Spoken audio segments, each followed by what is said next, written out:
What is going on with everything tonight? Everything starts acting up the minute I turn this camera on. Now copy. You're a rat.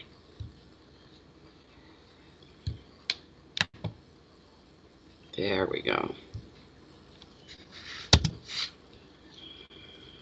Hey Jennifer, you're right on me. Sorry it took a while. Sorry.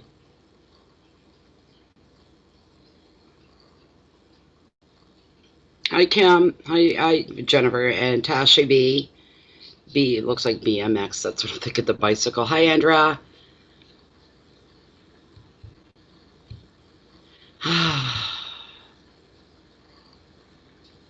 Life begins at 74. At 74. Good evening. Welcome everybody. Welcome, welcome, welcome. I'll just start off this mini readings by promoting tonight's candle. I'm burning Majestic Rose, my #1 favorite candle out of all the candles to date. I have a few other favorites, but this is the #1 because it's so authentic. It's not like those other rose candles you buy that make you sick after you smell them for 15 or 20 minutes, or they give you a headache, or they make your eyes hurt. This isn't like that. These are 100% soy-based candles, all handcrafted. Double wicks, good 40-hour plus, clean burn, and when the wax melts down, you're left with beautiful reveals. I'm wearing one of many trees of life. This is one of them. Lilith, who you see me using a lot, is a semi-precious stone. She's a red carnelian. This is another one of my favorites. I've not received another one like it. You get a lot of the, I call them caged, but I guess they're called wrapped crystals.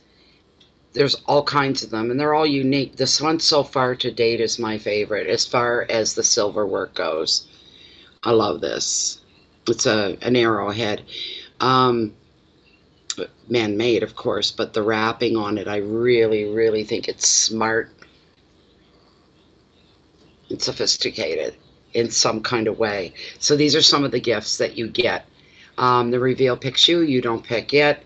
And some people become very addicted to these candles too. There's been a few people that just keep ordering and ordering, and what am I going to order next? And they order 2 at a time. They go, but they're good quality. I'll tell you that. The wax is good quality. If you spill it, it does not like paraffin wax. You'd have to sit and scrape it for months, and try to buff it back out. But with the soy, it washes right up. Wet cloth, a little bit of dish detergent maybe or something, wipes right up, and there's no trace left of it. So anyways, yes, it's a beautiful arrowhead. Yes, it is. Life begins a beautiful arrowhead. I like this one a lot. Hi, little Tony's mommy just left work, driving home. Okay, but you'll be listening. Okay, we'll make sure to try to not distract you or make you a distracted driver. Hi, Addie. Hi, Robin. All the way from New Zealand. There we go. There we go. That's what I was talking about earlier. Yeah. Thank you so much for being here, Robin. It's appreciated. Knowing all, how far away you are and everything. So Okay, Kim, is that you that made my email ding? Let's see here. Let me go and check my mail. Let's check and see what's going on with my mail. Let's see here. Yeah. Okay. Where'd my PayPal go? Now, why did that shut down on me? I had that up and ready to go.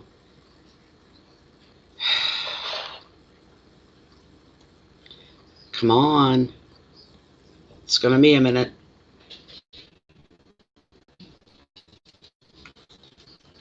Okay, let's see what. Yes, it is Kimberly. Okay, Kimberly, I do see where you've made your donation. I'm just opening it up. Yes, you left a note. Okay.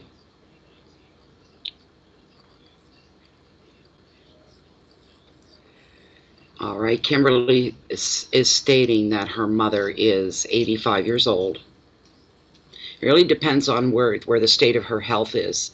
Is she, is she a typical 85-year-old? Is she atypical? Does she act like she's 95? Does she act like she's 75? Do you know what I'm saying? It depends on her state of mind, her health. It depends on an awful lot of things. For me to come forward and for Lilith, because I definitely would be asking Lilith about that as well. So she does great. She's really good for 85, is she? Okay. Okay. Mind is good. She still drives. Yes. Okay. All right. I've seen women that age still drive, and here's the thing, this lady, we called her the matriarch of this certain area, a place called Kilmarnock. She was the matriarch, and she was 83, 84, I think, I think she was close to 85. I can tell you that. Maybe she was even older than that, I don't know. But anyway, she drove the same pickup truck, half-ton, since the early 80s, bought it brand new, and here we are, 2019. That truck is still on the road, not a spot of rust on it. She took care of it. She'd go to beauty salon every Saturday and get her hair done, and you'd see her driving out to Kilmarnock. It was all dirt roads. It's all summer cottages. It's an area. And she'd be driving the truck, the pickup, all by herself. Sometimes she'd have her cat with her house cat, Timothy. And she'd be driving, and then you'd see this little old blue-haired lady going, very tiny, only weighs about 80 pounds, soaking wet, and she's driving this big half-ton truck and going out on this bumpy old road full of potholes and big puddles, and she's just driving along, wearing these big the real thing too, real diamond earrings, and her hair all done just so, to go spend a weekend sitting on the front porch of her cabin and just watching everybody come out and enjoying people. But they call her the matriarch because she was there. She owned the most land. She was there the longest. And right out of left field, right out of the blue, she said, I think it's time to sell my home. She just wanted the home to be sold. The rest of the property, the cabin and all that, was not included. She left that to, she's got children, so, who are like upper middle-aged people. When you're 80-some years old, you got kids that are like 60. You know what I'm saying? So anyways, she just out of the blue, and then she said she wanted to go into care. Even though she was capable, still did everything herself. I mean, she went out for coffee, she lived life. Nothing wrong with her brain at all. Good memory. She was a great storyteller. She was funny as the day is long. I used to say to my husband, because this is his territory, I'd say, the only reason I really come up here anxiously is just to see Florence, and that was her name. And he goes, yeah, she's a pretty special old lady. I said, she was just exemplary. And the older she got, she was like ripening like a fine fruit. When women get older, they do ripen, and they ripen like a fine fruit. And the older she got, the more intelligent she got, the sweeter she got, the more in touch she was, so that her 80-some odd years were all paying up. But for some reason, and you know what? I asked, I was devastated. She's in her 80s. How devastated can you be? You can be pretty devastated when you really like somebody. And I really liked and admired and respected her. It was a very sad moment, a sad day, a sad night. But she signed herself into like a special care home or a nursing home, you call it. She took a stroke 3 weeks later and died, just like that. Just like that. It's like she knew it was coming, you know. But she never lost her faculties. She didn't forget who her children were. She didn't get Alzheimer's. She didn't get any of the elderly, aged things that some people tend to get. She was very, very healthy and very strong, tiny little thing, small but mighty. My husband was like almost 6 foot, and she come walking up one day, and she seen him bending over, and he didn't hear her coming up behind him. We're up at the camp, so a lot of lawn and trees and grass and all that. And I'm watching from the window, and I'm like, I said, what is she going to do? He doesn't see her approaching, because her camp was just around a little bend from ours. And she come up, and I watched her. I didn't warn him. He's doing something with wood, and she come up, this little woman, and he's a big guy, weighs over 200 pounds, right? And she grabbed him by the ear. What you doing now, Eric? That's how she talked, right? It was real loud and real like this all the time. And I thought he died 10 deaths. He turned white. You scared me half to death. She said, good. What you doing here? You come with me. And she drug him down to her cottage, her cabin, and put him to work. I mean, she was a force to be reckoned with. So I do get that. I know I'm telling a long story, aren't I? Sorry. Good evening, Michelle. Good evening, Michelle. So what we're looking for here, Kimberly wants to know how much time can we, and I've never answered a question or even attempted to. I'm doing this because I'm curious, but I've never in my life have asked tarot to give a ballpark figure or a heads up when someone's time is up. I've never done this. Forgive me.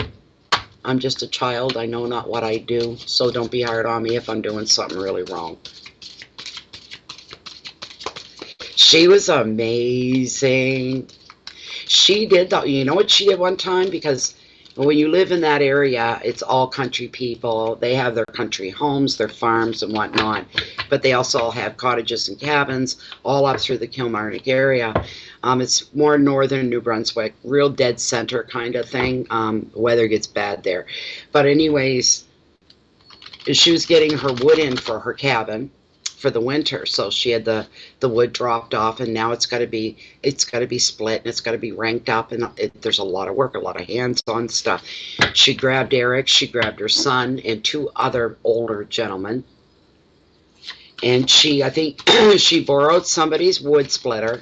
Okay, so there's 4 guys running a wood splitter and lugging wood, piling wood, ranking it up, the whole bit, and the women were just kind of like not doing a hell of a lot. And she's sitting there in a rocking chair on her deck, and she's looking down at them, and she's watching. And she looks at her watch, and she says, lunchtime. She goes in. Now, these are big, grown, strapping men doing some physical labor. There was a lot of wood there. It was going to take all afternoon. There was that much wood there, so they were working up an appetite.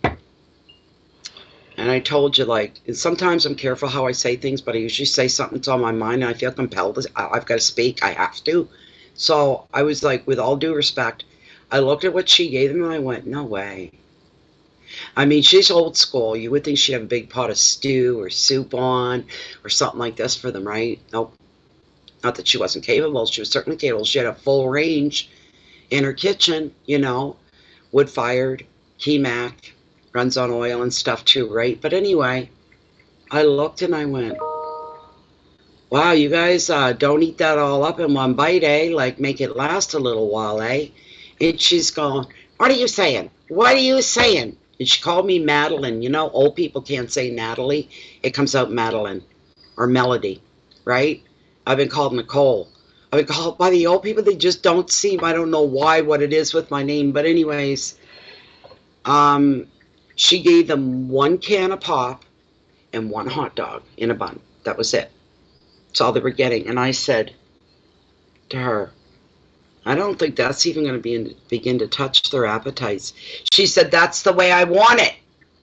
She said, If you feed them too much, they get too full and they get lazy. They slow down. They won't do the work right. And I'll end up being stuck with only half a job done here today. I want it all done. Keep them hungry, keeps them energetic, keeps them moving. She deliberately wanted to keep them hungry. That's how she operated. And when she spoke, people listened to her. No bigger than a freaking minute, but people. And she's old school. They basically, at that age, your grandmother included, Kim, they come from a Victorian era almost. So when women got married back then, they never remarried. And she was widowed 36 years. And she never went on a date. She never had a boyfriend. She never was married. She didn't interfere with the lives of her children. She just started living her life for her, kind of a thing, right? She's very well balanced and centered. And she looked at life so humorlessly. And people that live in their 80s, I think if you don't, you have obviously found something that's kept you going. You've had a sense of humor to kept you going to 85. Something's kept a person going. It's got to be sense of humor. It's got to be a healthy outlook. It's got to be logic and being grounded and knowing that life is never the same. It should never become stagnant. It is always forever changing, from good to bad to interesting to dull, whatever. But if you live to be that old, I wouldn't be surprised if she's going to be around for a while yet. But when her time comes, Kimberly, she's probably going, it's going to be real quick. It'll be fast. It'll be merciful, this sort of a thing. So,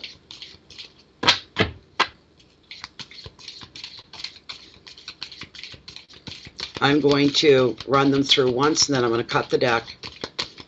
But you're wanting to have some kind of an idea. We'll see. I'm feeling this is going to be heavily spirit-based with messages, because the cards are not, I can't, not unless we get the death card. And we take it literally.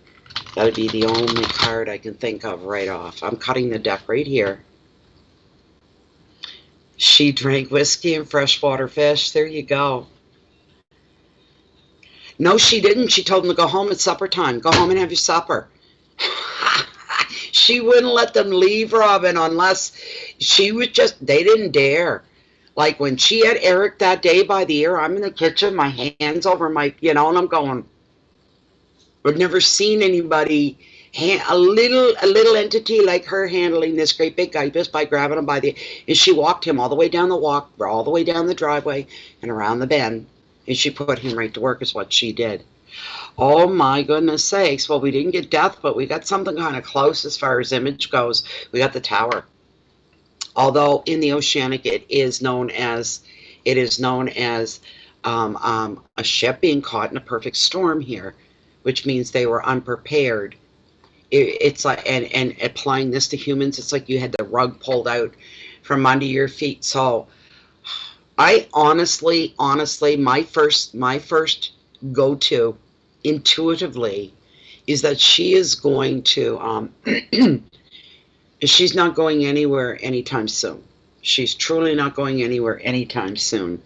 If the woman is still mobile, as such as in driving herself wherever she wants to go, I would imagine she wants to hope that the laws don't change, because in Canada they're trying to make it once you hit a certain age that you need to be retested, kind of like every year. And I'm hoping not. I'm like, I wouldn't like that, because I probably wouldn't get so lucky my second time. I'd probably end up failing it or something. But I do have a good driver's license. I just don't have a vehicle to drive, and it's driving tomorrow's going to kill me. I'm going to probably have to take a taxi all the way from out here in Chance Harbor to call the city to have a cab come out and pick me up and take me in to do my groceries. Because I'm not going through tomorrow without everything. Like, I'm starting to run out of everything. And I don't know. We're going to play it by ear. I'm going to wait till my son comes home so my baby there isn't left alone. He'll stay with her. With him, with Little Bear. Anyways, with this card, taking a long time to get through your card, aren't I? Feeling the heat off the card. I'm feeling the heat off the session. I truly am here. This is a card of surprises. Something coming upon you. When it happens, it'll feel like that, like shock, surprise, coming out of left field, having the rug pulled out from under you without seeing the cause of falling. Sometimes people feel like the world is crumbling around them, and maybe they feel like they have no control over that. They're kind of standing back helplessly going, wow, watching things fall into place or out of place. It depends on what's happening here. Let me get my book. I don't know what Lilith's going to do with this question, because I've never asked tarot a question like this. Like I've told you, this is unique to me. I have no idea. I really, almost was going to say no to you, because I've never done this before, and it just seems a little, I don't know. It feels weird to me, the question, because I've never had to do this before with a question like this.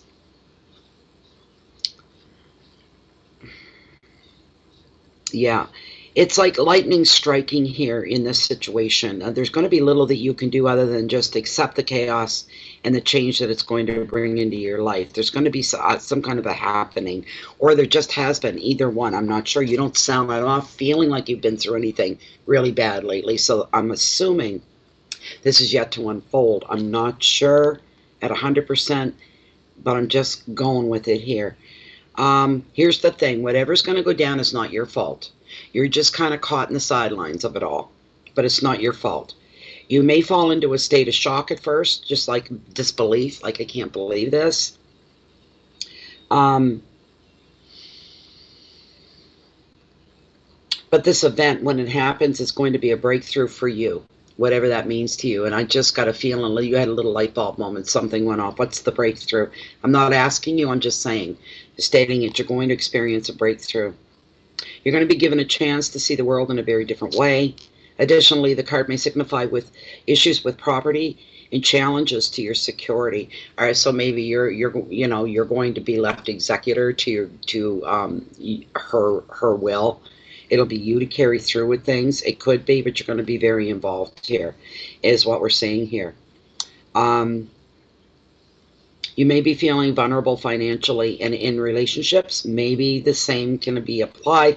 The advice of the card here for you is to surrender to the universe, Kimberly, and just give up control. If you're getting overwhelmed, maybe it's too much happening at once and you get overwhelmed and you're feeling like this is too much, then you open up and you hand it all over to your universe, your God, your creator, whoever it is, and say, this is bigger than me. I'm overwhelmed. I need some help. I need you to lift some of the weight. I need you to show me direction. Show me the light. I'll follow the light. I'll follow wherever you nudge me to go. But God Almighty, help me. You may have some very... this sounds immature, but I heard the word, some juicy happenings over the next little bit. Life is not going to be boring. Boring is not going to be part of your vocabulary. It just isn't. Surrender to the universe is your advice. Give up control and begin to construct this new way of working, thinking, relating, or living. You now have the freedom to start over and a very strong foundation on which to rebuild whatever you feel has fallen. It'll probably end up, either literally or metaphorically, it'll end up in better condition and shape and strength than it was in the first place. The second time around will be the charm. Keywords are breakdowns and endings, chaos, surrender, breakthrough, beginnings, and enlightenment. There is a shock. You're in first. There's something here.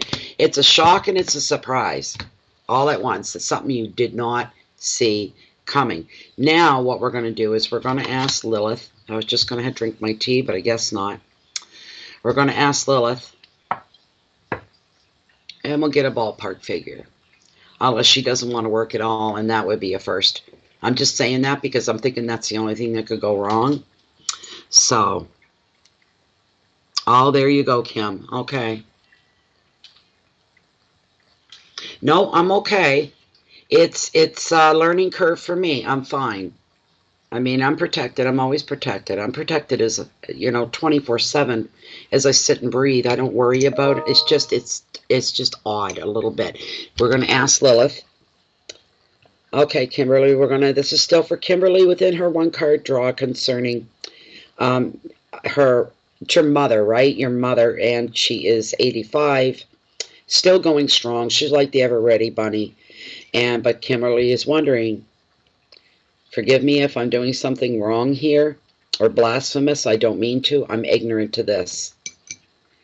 But Kimberly is asking, any idea when her time will come and when she'll pass? Are we allowed to ask this question?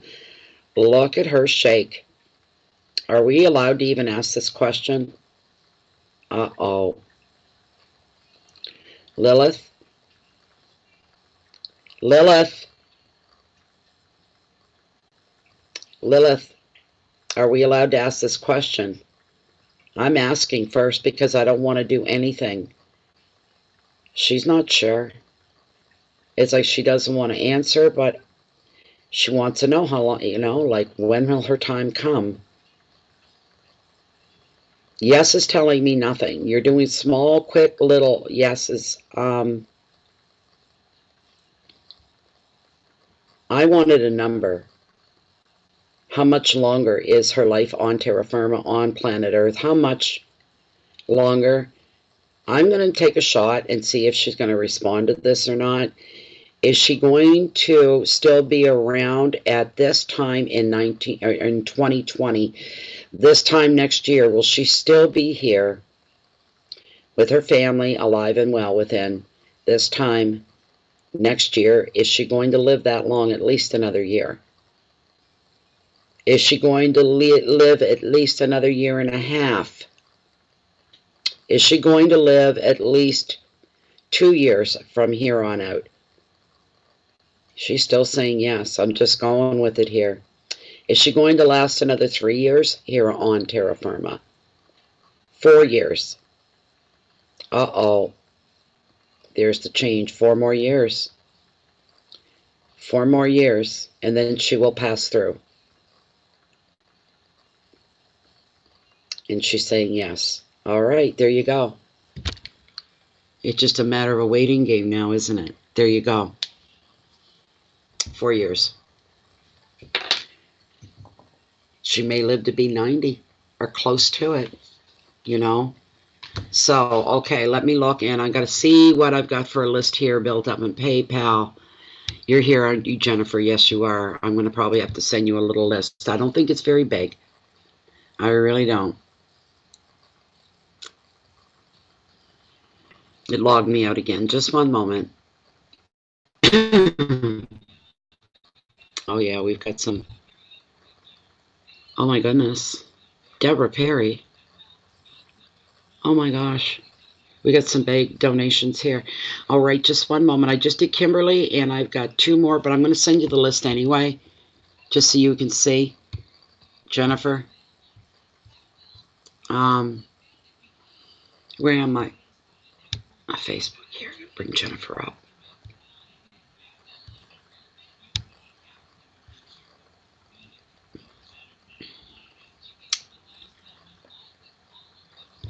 Let's see here.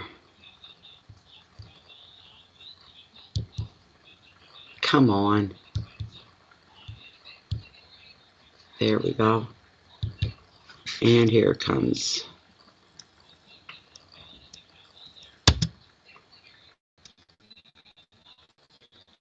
There we go. Okay, so PayPal and pull that name and open it up. It is Q Shanti. Q Shanti. Or Shanti. Okay, Q Shanti, do you want to step up? I don't see a question in with your donation, and thank you very much for that. As a matter of fact, thank you. Okay. Oh, is there? Okay, let me go in and check. Thank you. Okay, I see it. They must have a Canadian bank account to do this then. Okay. Open new. All right. When did this come in? Who came first? Because I'm not sure. Now I got to figure out whose turn it is between PayPal and at 9:02 my time. Yeah, and PayPal's not giving me any times, so I don't know what to. Isn't that awful? I can't get the time. Why? There's no time here. Just shows the donation, the name, where it came from.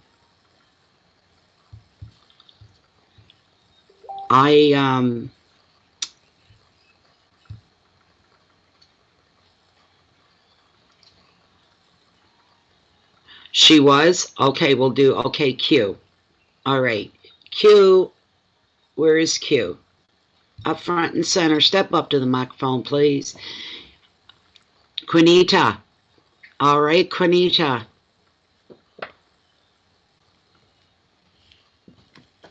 Jennifer knew it was Quinita, and then I think it's you.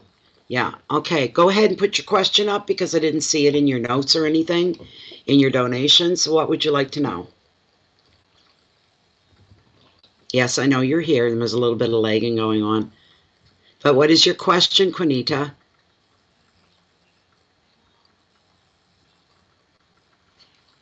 We got some lagging going on where none of us are on the same.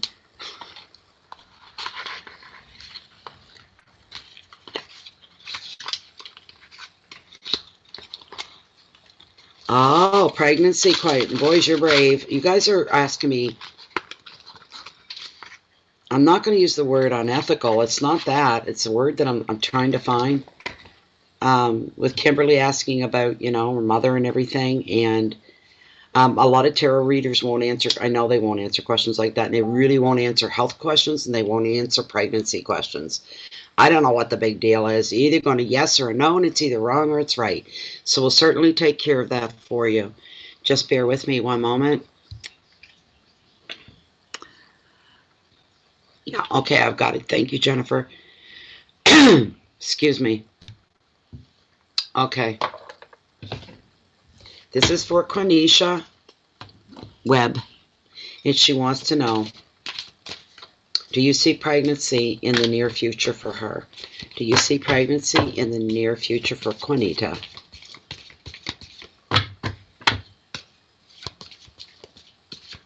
Is there a beautiful bundle of joy that's going to be growing? A new life being created within Quinita.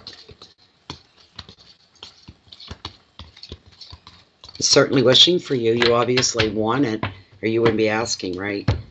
This is beautiful. This is beautiful.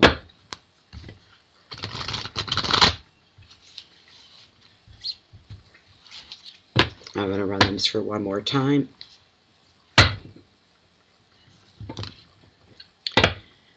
Quinita wants to know, do you see pregnancy in the near future for me?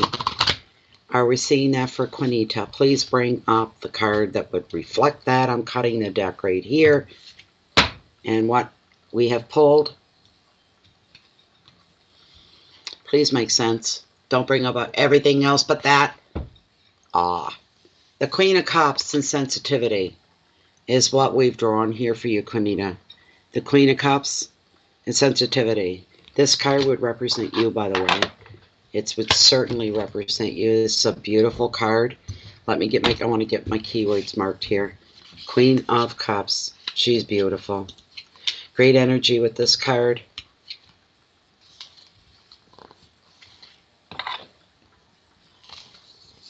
This is truly the Queen of Hearts, basically, is what she is.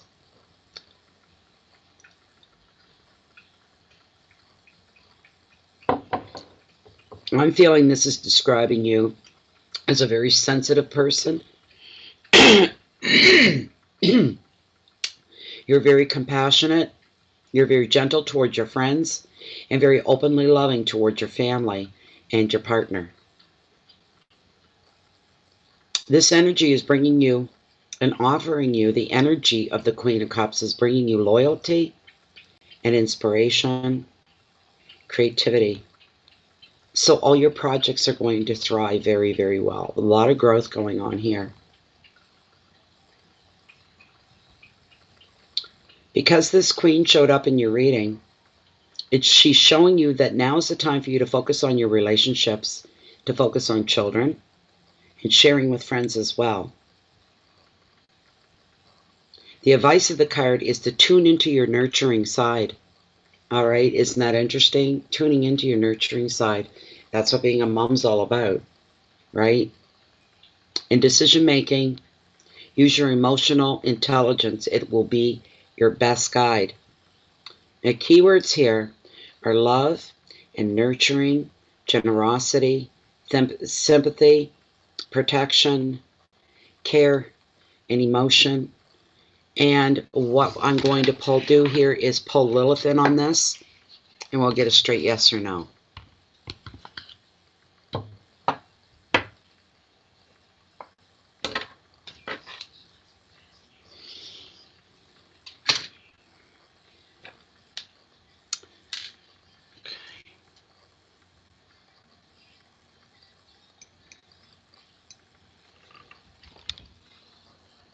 Still within the parameter of Quenisha's one-card draw, and she wants to know,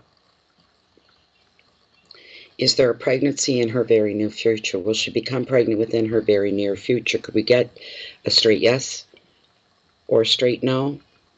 I'm going to try to get a time frame as well with this. Is Quenisha going to get pregnant? That's what we're waiting for in the very near future. She's hopped right into yes, yes, yes. You see how quick the swing is and how tight it is and small? It's not covering a big area, just very. That means it's soon. She's saying yes and very, very soon. There's not going to be a lot of waiting time after this. Well, she's exhausted that answer. Look at that. She's waiting. Oh, wow. Will she become pregnant within the next 3 months? Can we ask that? Will she become pregnant within the next 3 months that are coming up? So we're looking at October, November, December. Will she be pregnant by Christmas? That's what I'm looking at. I'm sorry, I moved my hand moved, it flinched. Are we looking at the next 3 month period for her? Please wake up, answer or no. She's not responding really. What on earth is going on? She won't answer. Lilith, why?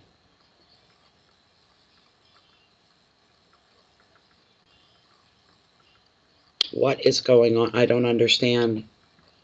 She's never done this before. I'm sorry, but I can't even ask. I can't even ask. I'm sorry. I'm really, really sorry, Quenisha. I can't get a straight yes or no. I don't know what that's up with. I have no idea. No idea at all. I feel that you are. I'm just not sure. I'm not sure about the time frame, but I'm feeling that it's soon. Because her swing was so short and so tight, I do believe very, very, very soon. Okay? And I'd say within the next couple of months. Okay? Could you be pregnant right now? Is there a possibility that you're pregnant right now? That could be too. That could be too why she didn't want to respond. She couldn't answer that question because of that. You're not pregnant right now. All right. All right. I don't know, Quenisha. She just didn't want to answer it. I'm very sorry. Not at the moment, no. Okay, you would know. But I do feel you. Of course you are, and I feel that it's going to be soon. When I wanted to get a time frame, that's when she messed up and wouldn't give it to me, right? She wouldn't give me the time frame, but I feel it's real soon because of her swing. Her swing is very quick and very small, which means it's soon. It's coming on you very quickly. I would say not even 3 months, you're going to find yourself pregnant. I do. I think so. Probably between 6 to 8 weeks from now. Maybe. Maybe. There we go. Good. We're on the same page then. I'm glad that you agree. That's what I'm feeling for you, okay? That is weird. Yeah. So anyways, I can't force her, you know, and I won't fake it. I could so easily fake it, and I don't, because I know I'm being watched by the universe. Everything I do is above board and honest as I can be. So I hope you're happy with that. Anyways, I do feel that it's very soon and it's on top of you. There's your answer. Yes, you're going to be pregnant in the very near future. Not even going to be 3 months. You get that positive, right? So that's what I have for you. Thank you so much for being here. Thank you for your donation and the best wishes to you as well. So let me go back into PayPal and take a little boo and see who's up next. Excuse me. I'm going to do this all night with the clearing of the throat, the clearing of the throat, the clearing of the throat.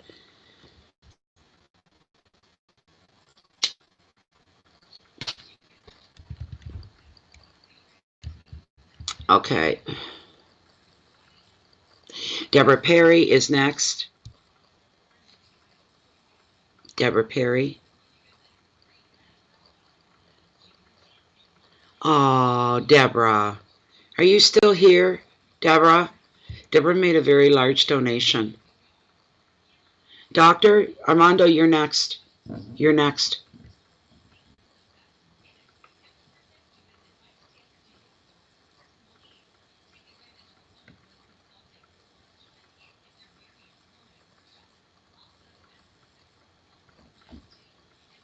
Where's Deborah? Can anybody see Deborah in the list? Anyways, okay, we're going to give a big shout out to Deborah. Deborah made a donation, didn't want a reading. That's for Deborah Perry. Okay. Oh, the e-transfer question. Oh, my goodness sakes. That's right. Okay, Linda, you're next. Then Dr. Armando. It's Linda. All right. Just a general card. Okay, no problem. I want to just put out to Debbie Perry, though. Deborah Perry made a beautiful donation, and she told me to. It's to put towards my haircut. So, isn't that fantastic? Thank you so much. It's so expensive. I just started going in the last year. I never went to hairdressers before. This is my 60 years old, and I always did my own hair. Cut, color, perm, didn't matter what it was. No question for Deborah.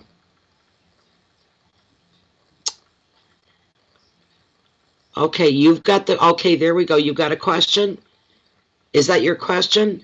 When will groundbreaking happen? Is that your question, Deborah? Thank you so much for your donation. Thank you.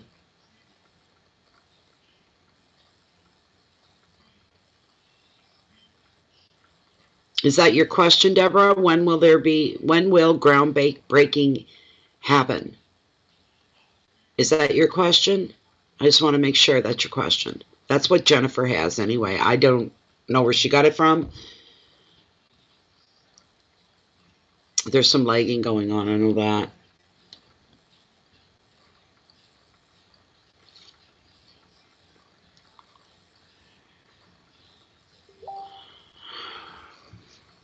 Waiting for you to chime in.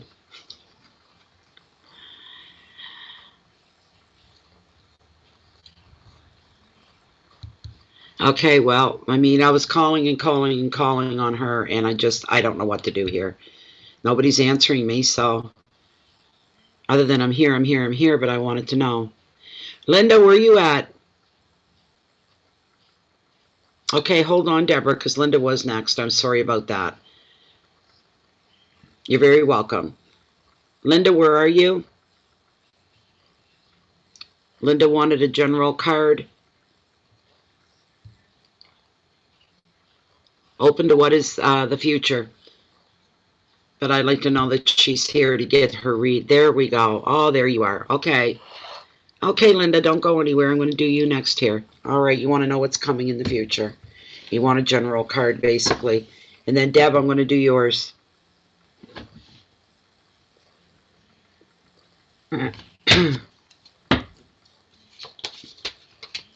What's coming for Linda Lavadieu? What is coming in store for Linda Lavadieu? What can she anticipate? What can she count on? What's coming her way? What does she need her attention brought to, if anything? And what's her outlook for her look? What's coming at her? How are things looking?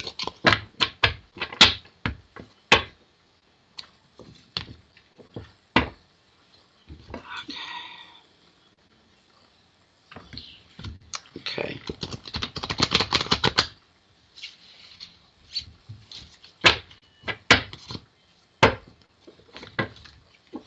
What is coming for Linda Lavadieu?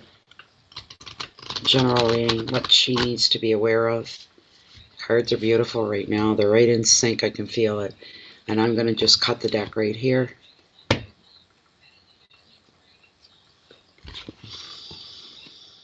Wow, you got a nice card. You've got the Four of Pentacles and security. It is the security card of tarot, is what you've gotten, Linda. This is for you, all right?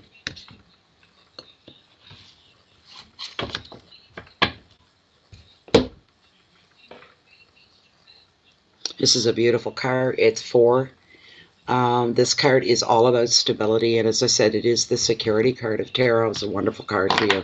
That's what you've got coming, a sense of stronger security in your life financially, and I'm hearing as well emotionally, and I'm sensing harmony and balance around you as if it was a sex, but it's not. It's a four, right? And there's color in your life.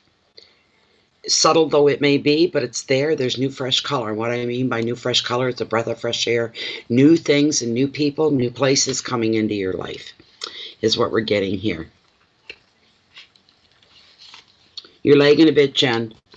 We're already into Jennifer's card, and she's already responded to it. So, yeah, you're lagging just a bit.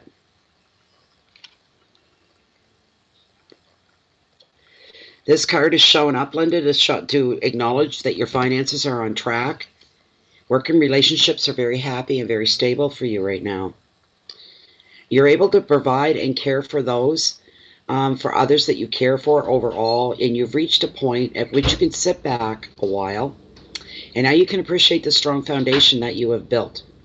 However, because the security has been hard won, you may resist any positive changes that come your way and say, no, I'm fine where I'm at. And maybe you should at least consider anything new coming in.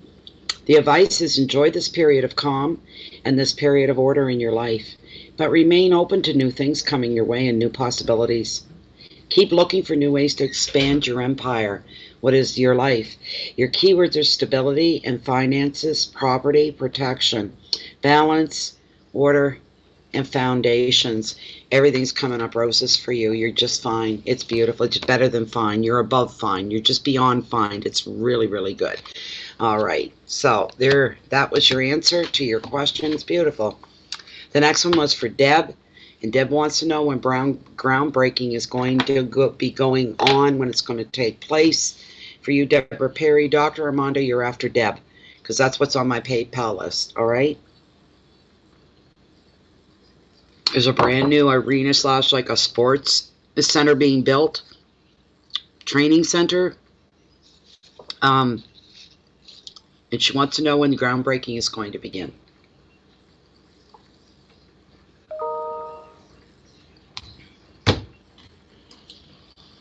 I hope you're here, Deb. I hope you're still here. Is Deb still here?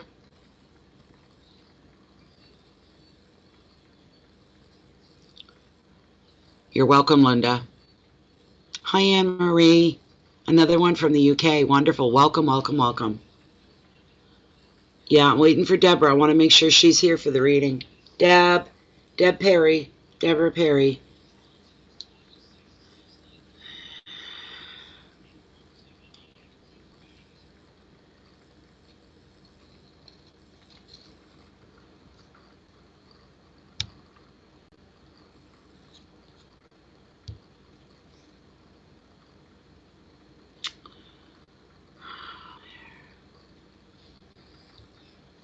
I can't read that. What? Okay, let me see. I have to open that right up. I can't. That's when I won't know. I know what her question is. I want to make sure she's here for it. That's what I'm wondering, if she's here for it. There you are. Okay, I got her, Jen. All right, Deb. I'm starting your reading right now. Yeah, Deborah's in the house. I got her, Deb. I got her, Jennifer. Yeah.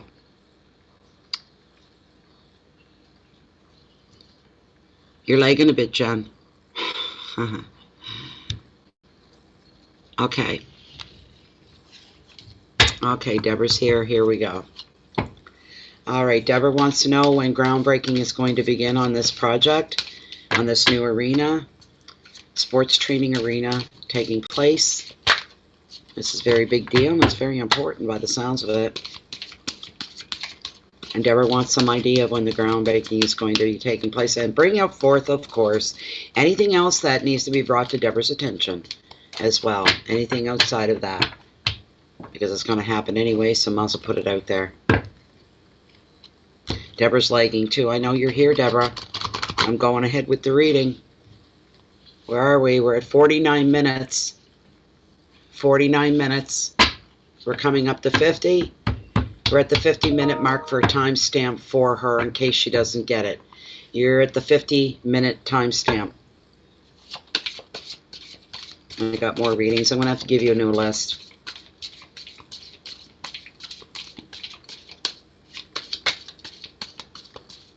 Okay, I'm going to one run through.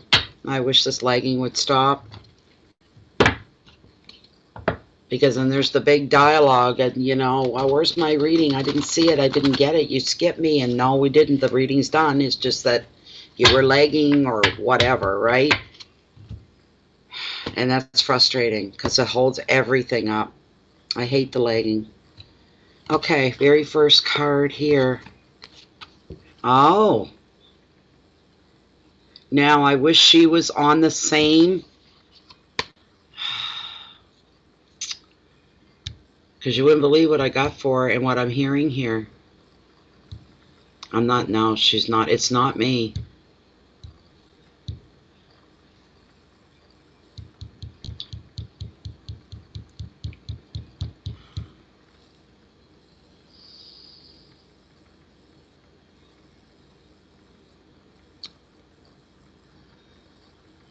Oh, dear Lord. Well,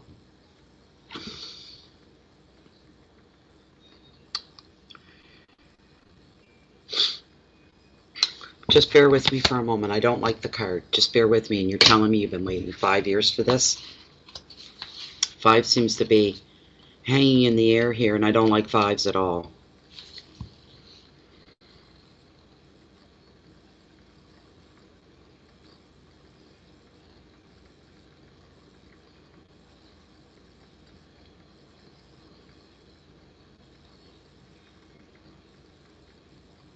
This has absolutely nothing to do with your question.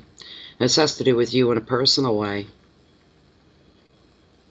The 5 of Pentacles is the card that you got. All right. The only saving grace here is the suit.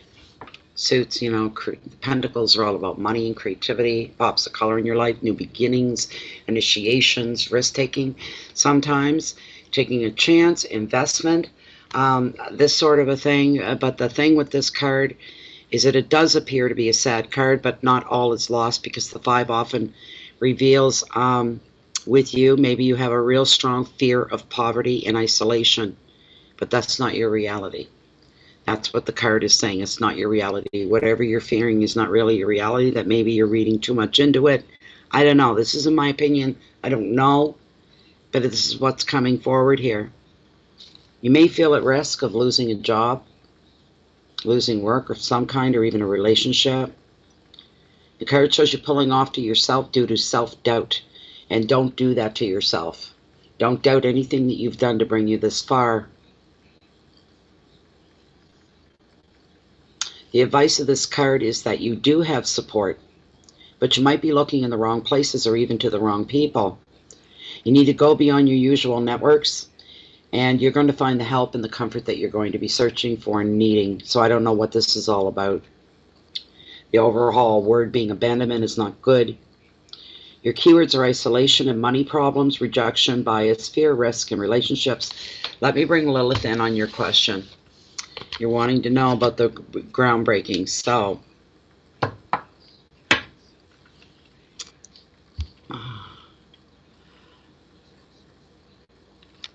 okay. I don't think Deborah's still with us, but her reading started at 50 minutes in, 50-minute mark. All right. Deborah wants to know, Deborah Perry, within the one card, still within the parameters of her one card reading here, on the big project that's going down. There's going to be an arena built for sports training. And she's been waiting for 5 years for the ground to be broken and the project to begin. Is there going to be a groundbreaking? And what Deborah is referring to. Is there going to be groundbreaking? for this new facility to begin getting built and the project to begin? Is this going to happen at all? Is it going to happen at all? Is the ground going to be broken on the site that she's thinking and referring to? Is there going to be a groundbreaking day where the project can begin to be built? And she's saying yes, it's going to happen. Could we get a time frame, please, when that day will come? When will groundbreaking literally begin so this project can start for this brand new arena to be built? Are we looking at, we'll go on the outside maybe another 3 months? Is it groundbreaking going to happen within the next 3 months? Will this happen within the next 3 months? Will this project begin and finally start to take shape? All right, let's be bold and try a little sooner. Will this happen within the next 2 months? Right off, no. So groundbreaking is going to happen in about 3 months. Thank you so much. You may rest, Lilith. Thank you, thank you, thank you. So there you go. And everybody's still lagging. Or maybe it's just me now. I don't know. I don't know. But Deborah, 3 months is the answer to your question. 3 months, Deborah. 3 months. All right, I'm moving on. I can't go by the lagging. I just have to move on and hope everybody gets caught up and we all get on the same page again. Thanks, Jennifer, for typing that in. I didn't feel like it. But her reading begins at the 50-minute mark. That's where her reading begins. Okay, so the next person is Dr. Armando, if I'm not mistaken. Let me go in and bring that up and see if a note was left, and I got logged out of PayPal again due to inactivity. All right, just a minute.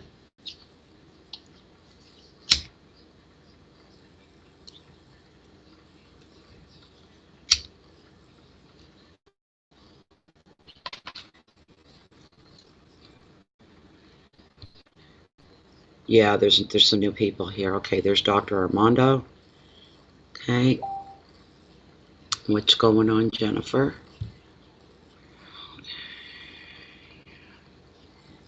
Yep, the list is coming. There's only 3. There's only like Dr. Armando and 2 more. It's very small.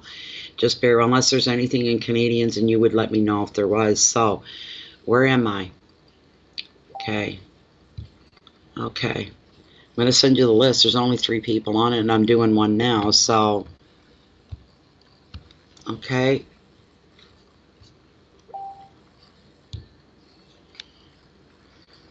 No E-Tran. Okay, good, good, good, good. Okay, here it comes. I gotta get it India here. Come on, come on. I like the pace tonight.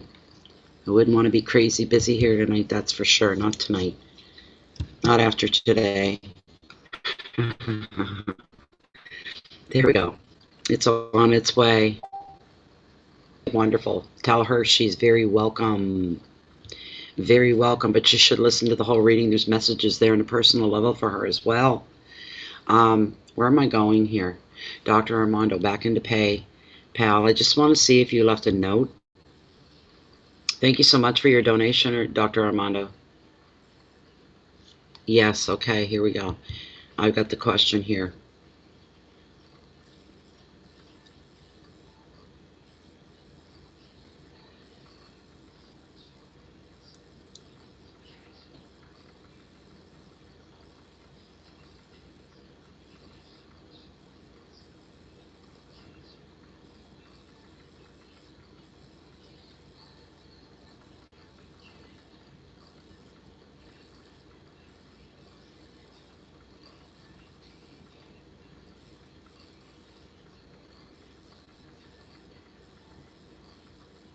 All right, let me do my best. I'm getting these questions out of left field here tonight, and I'm just like, whoa. Okay. Let's see what we're doing here. Is Dr. Armando present? Is Dr. Armando up and present? So they're here for the reading. There we go. You're here. Wonderful. Okay, good, good, good. All right, thank you for being here and right on time. Okay, Doctor had to explain the situation and then the question. So this is pertaining to Dr. Armando's mother. I can read it out? Okay. If you'd like me to do that, I can do that.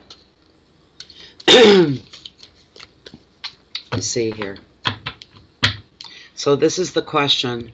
Anybody else has any feedback? If you're picking up on anything, please don't hesitate to throw it out there for Dr. Armando. So here's what I found in notes. Dr. Armando has stated, my mother has passed away on July the 3rd. She was 88 years old and had dementia. Since she couldn't recognize anybody, it was hard to interact with her, and I didn't see her the last 2 years. And someone said that she would sometimes call my name or ask for me. I didn't want to see her in that condition, and I'm aware of the implications of my decision.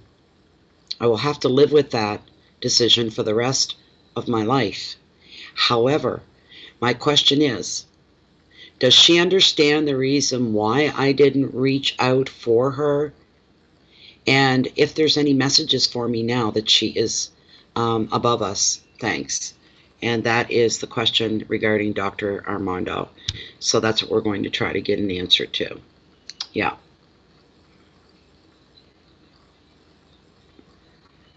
So if anybody's picking up on anything, don't be shy. Don't be shy. This is for Dr. Armando, and he wants to know, does his mother's spirit, now that she's passed to the other side, does she understand why he would not go to her, why there was no reaching out? Didn't want to see her in that condition. Didn't want to see her, wanted to remember her the way she was. He's living with the decision that he made now. Are there any messages back from her? But does she understand, and are there any messages coming through from her to Dr. Armando? Are there any messages coming from Dr. Armando's mother?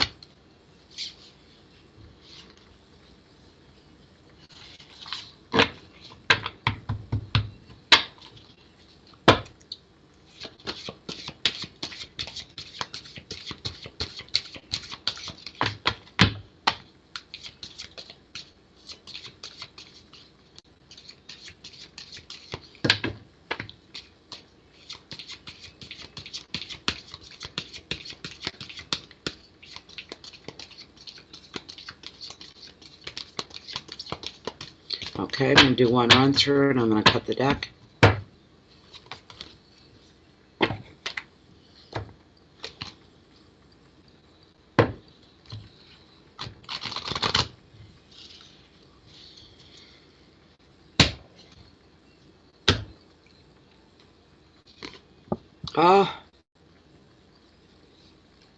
If there's a message from your mother, is she wants you to keep growing and being moving forward with your life. Yes, she understands. It doesn't matter now at all. There's no, it doesn't hold any substance of any kind. All of that is in the past. It is all from before. She understands. She knows all at this point. She knows a lot at this point. Now that she's on the other side and within spirit, that's it. But you got one hell of a beautiful card, and her message from her to you. There it is. That's what you got. That's what you got.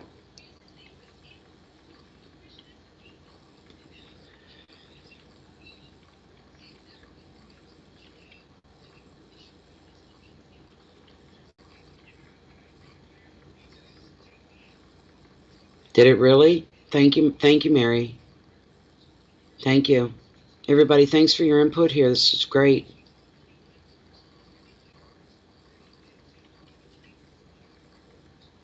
Yeah, she knows why. She understands it, and there's no judgment there. That's what I'm getting from this. You got a wonderful card.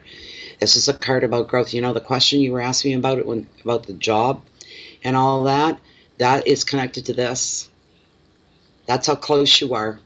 That's how close you are to having everything, the full-time work with all the, you know, the benefits and all the good stuff that goes with that. It's coming really close. She's here to tell you you're to move forward and keep growing because the opportunities are going to be there for you.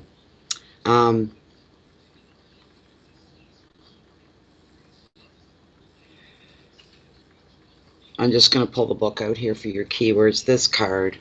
Oh, wow. It's a beautiful card. There's a lot of love with that card. Is she sending you the best that she can send you? That's the best? That's pretty darn good. That's all I got to tell you. If this is the best to fit you, this is it. This is pretty darn good. You cannot complain about this. It being an ace is all about new beginnings coming upon you. They are coming upon you. You're going to be crowned with success under the influence of this creative ace, as new projects and work and ideas and travel plans are going to take off for you. You're able to communicate well now, to share your visions, and to persuade others to get on side. If you're wondering if your plans are going to succeed, this card has appeared for you to tell you yes, yes, yes. We're looking at success for you. Listening to your intuition will also strengthen your spiritual beliefs as well. Additional meaning is growth and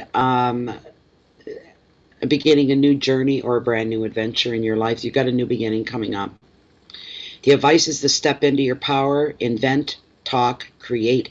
Whatever you say now will be well received. And your keywords are beginnings and intuition, adventures, ideas, creativity, and success and growth. This is a beautiful card for you. The change is coming. It's got to do with your question the other night, what you were asking me. It's all coming. It's all going to come together.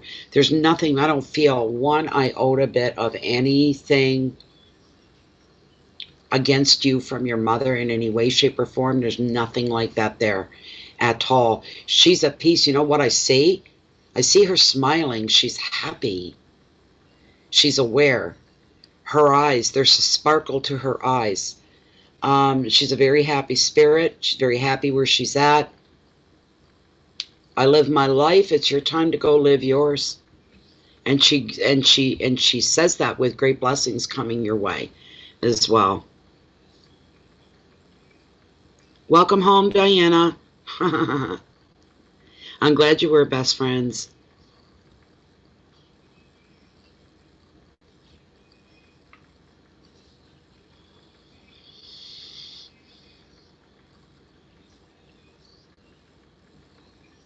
Best wishes to you, Dr. Armando. It's all coming. I've got nothing more to add, and there's no animosity or anything, and your mother doesn't care at this point.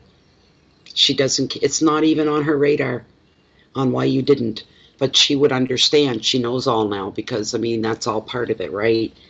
We see all, we know all, this kind of a thing. So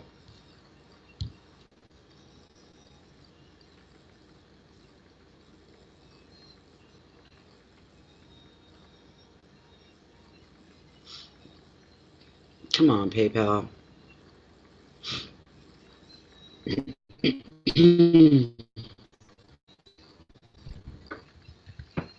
Yes. Luz Lucas. Lindsay Lucas, not Luz. Sorry. Lindsay Lucas. I'm opening up and I do see her question. Where is Lindy? Is Lindsay up front and center, please? There you go. There she is. Wonderful. Okay. You're very welcome. I'm wishing you the best, Dr. Armando. Take it and go. That's really good. You couldn't ask for a better reading, really. Okay, Lindsay's here. So, Lindsay, I'm going to address your question here because I've got it in front of me.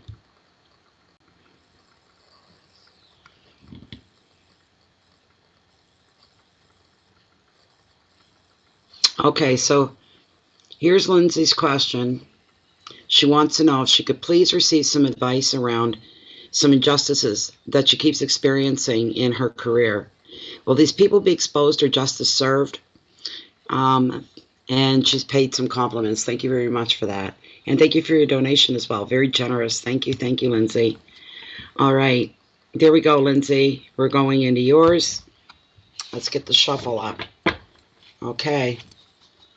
This is for Lindsay, and some injustices have been served during she's experienced during her career. She wants to know, are these people going to be, well, you know what I heard when I read that part of it? I thought karma is a bitch. That's what I got right off. Karma is coming round, and she's going to pay a visit. If you're really lucky, you'll be able to witness karma in action. And if you don't, you'll hear about it. You'll hear about it. Yes, there's justice in the world. There is justice in the world.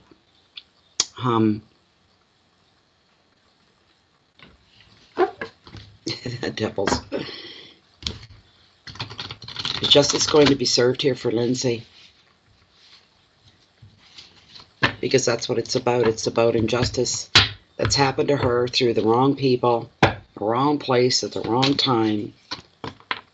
And it's not been a good experience for her. And she's wondering about this. And she's wondering, are they ever going to be, in one way or another, answer for the way they are and the way they treated her and the way they treat everybody, probably, not just her.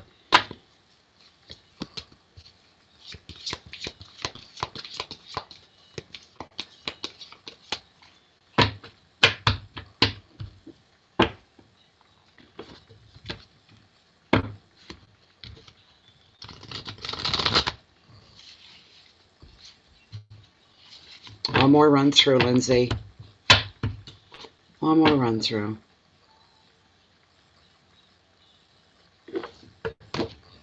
I'm just here. I just heard it again. Payback's a real bitch.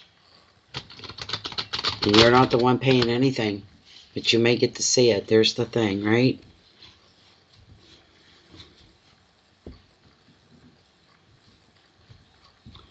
I'm going to cut it right here.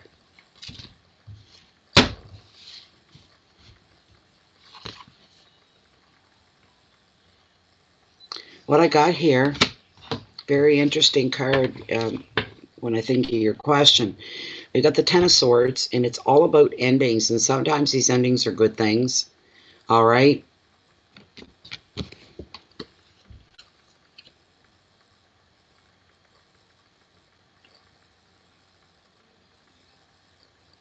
This is reaching a goal, hitting a target, completing a journey.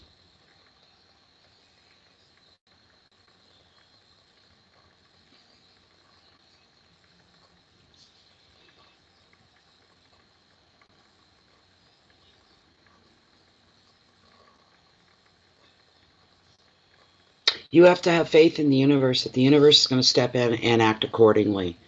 That's coming right off the top here, Lindsay, okay? You're not to lift a finger or do anything in this situation. Karma is going to pay a visit. The universe is going to balance the scales of justice. There will be justice. There will be.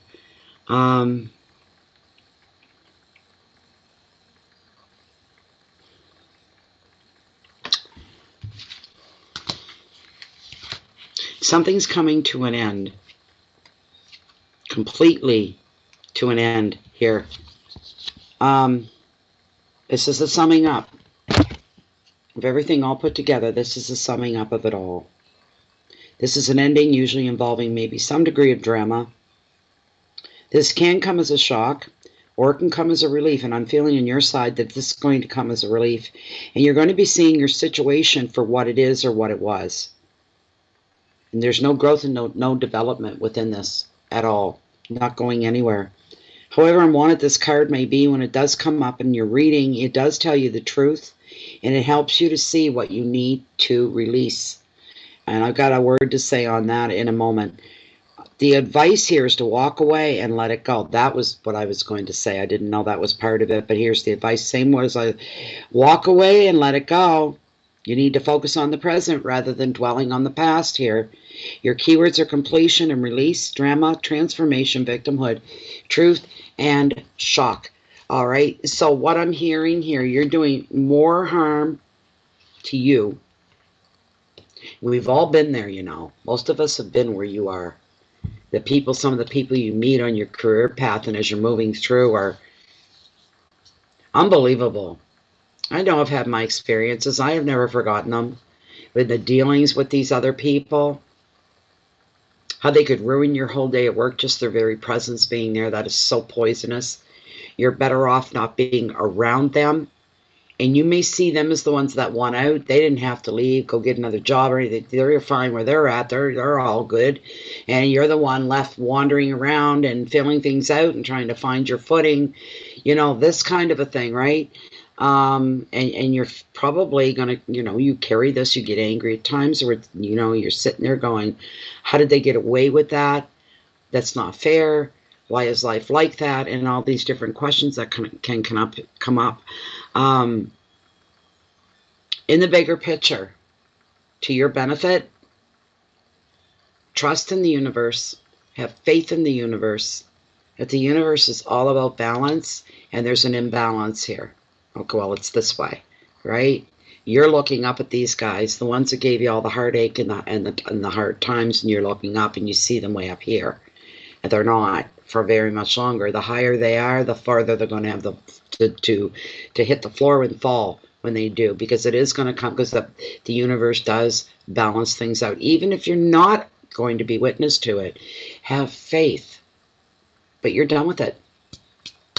It's time for you to look forward and to move on and just go looking forward. But you need to be done with it. You need to just let it go and trust in the universe that there will be balance there. If you're going to throw any emotion at it at all, you're not going to agree with me. But if anything, it could be that bad, really bad for them when the scales of justice get balanced, that if you were there, you may feel sorry for them. So if anything, send some compassion out to them, that they'll come back stronger and they'll get it. They'll learn their lesson and they'll get it. That's all you can do at this point, to hope for that. Yes, yes. Oh, get out of there. Get out of there. Okay. Right in the middle of reading your statement here, Lindsay.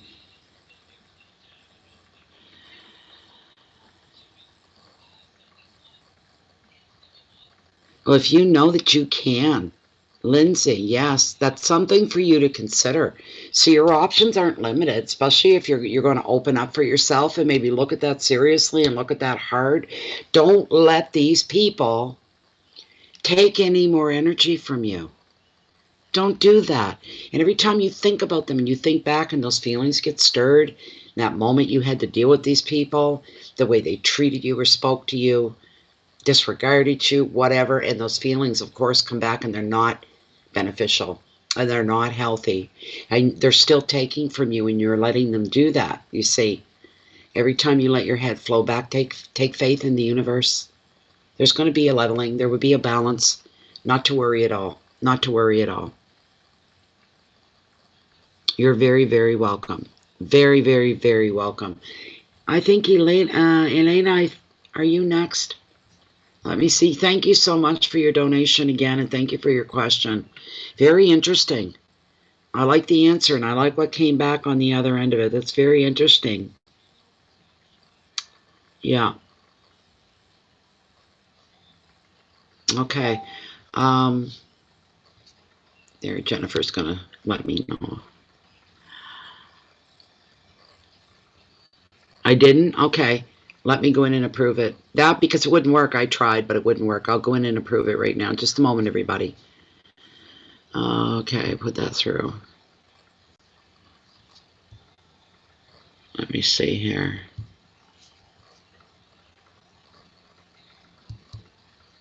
Oh, for heaven's sakes. What are you doing? Get out of there. I don't want to see the profile picture. Trying to get to it, Jennifer. Everything's popping up on my way here. There we go.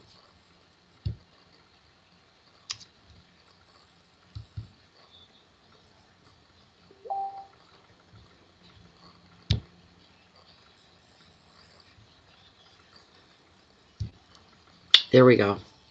Done. It's done, Jennifer. Yes, she is next, and she's here. Don't go anywhere, Elena. I'm just taking you up in PayPal to see if you left a question there or not. And if not, well, we'll get you to come up and put it there. Thank you, Lindsay.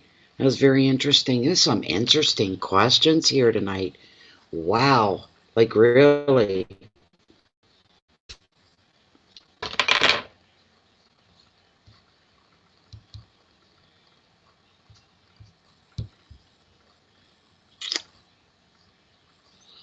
No question. You just love it. Oh, thank you so much. Thank you so much. Well, we got time. We got time to chat and stuff. I still have like another hour. Thank you so much.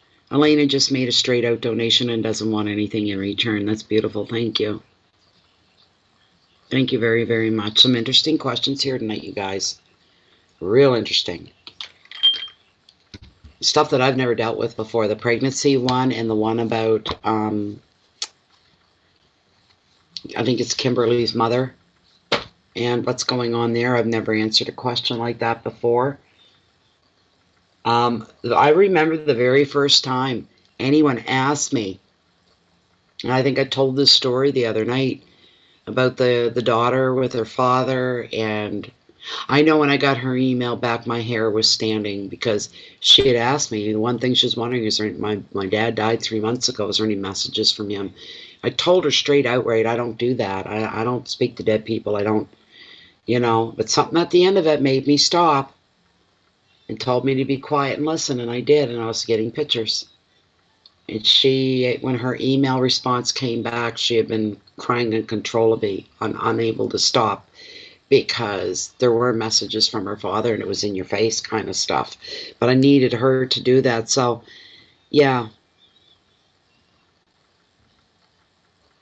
Hi, Giza.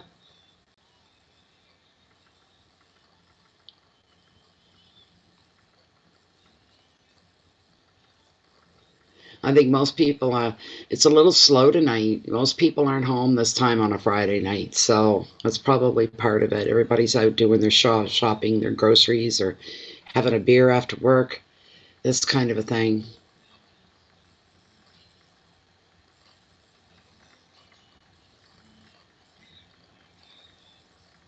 Thanks, Jennifer.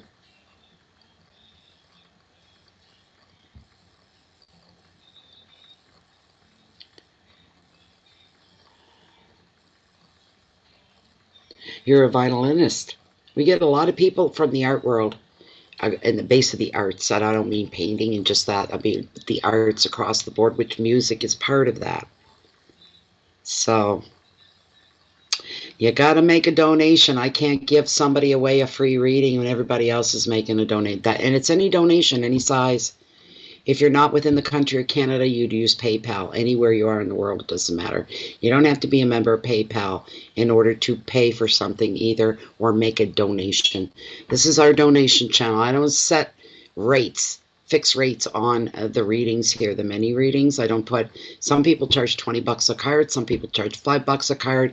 I just say whatever you're able to do. It doesn't matter to me. So yeah, you can go to PayPal and just put your numbers in there and whatever you want to donate. Oh, thanks, Linda. With PayPal, Giza. Go to PayPal. Music is it's a language of life and love. You don't need PayPal. There's a bit of a lag going on here. You don't need PayPal. All right? You don't need to be a member, is what I'm trying to say, of PayPal. You can still make a payment or a donation using PayPal without becoming a member of PayPal. There's supposed to be a spot on the form that says this is a one-time only or this time only. You check that box off, and then once you put your donation through, they don't bother you again after that. They just debit your card kind of thing, right?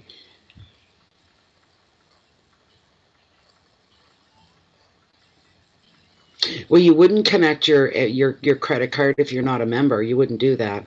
You're just going in to do a one-time deal. There's something in there on the form or whatever it is that you fill out. It says one time only.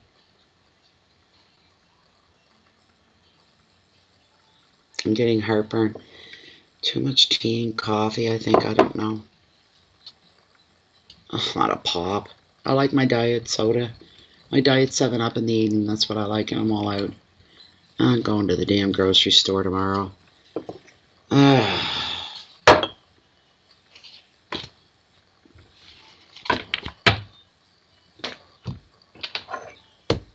I'm going to get up and find something here. I don't know what. Oh, my candles are all doing well. Oh, it smells so good in here right now. It really does. Roses, roses, roses.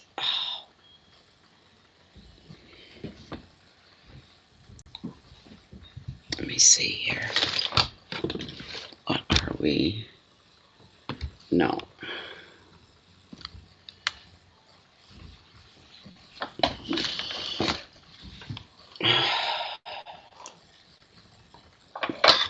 Maybe some ice water. Oh dear.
Okay.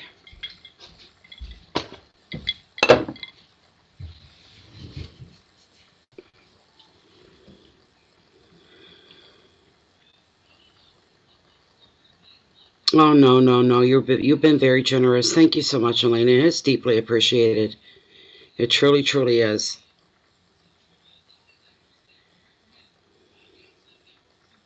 Where do I get my intuitive guidance from? You know what? It's coming straight out of the universe. I've always felt that. As a whole, we're all born with these gifts. All of us. Most of us don't recognize it. Most of us don't want to. Not most of us, because it doesn't include me. I've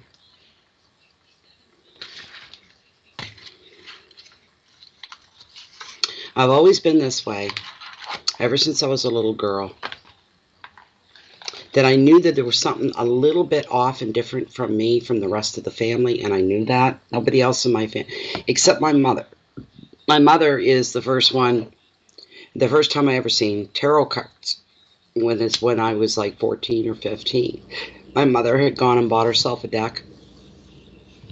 And back then, about the only thing you could find was Rider-Waite. The others were few and far between back in the day. We're talking back when I was just a teenager. So we're talking a lifetime ago. But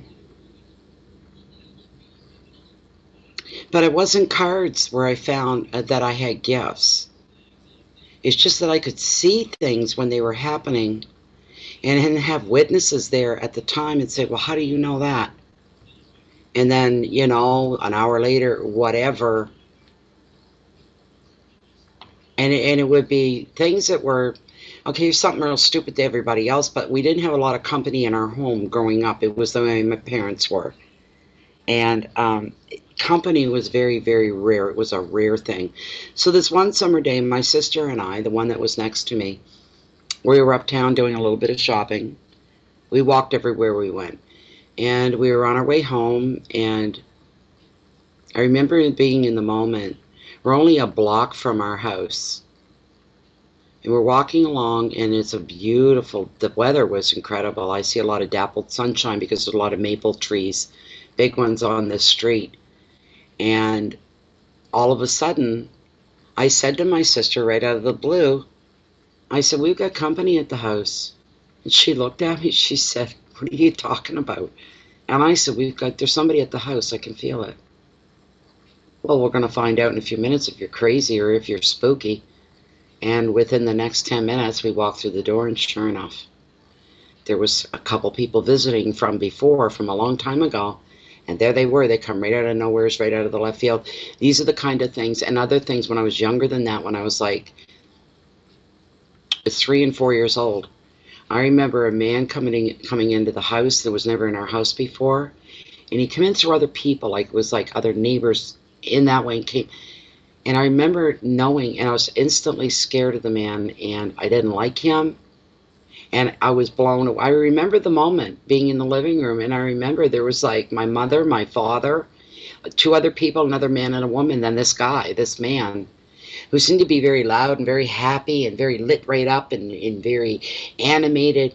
And it wasn't that bothered me, but I was sensing something, that he's a bad person. I knew he was, and I couldn't get over how all the adults were being so nice and warm and welcoming to this guy. And because that's not what, and I was like, why are they treating him like that? He's bad.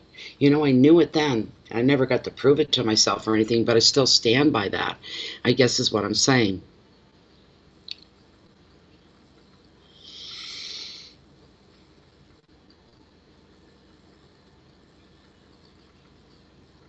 That's very weird, Linda.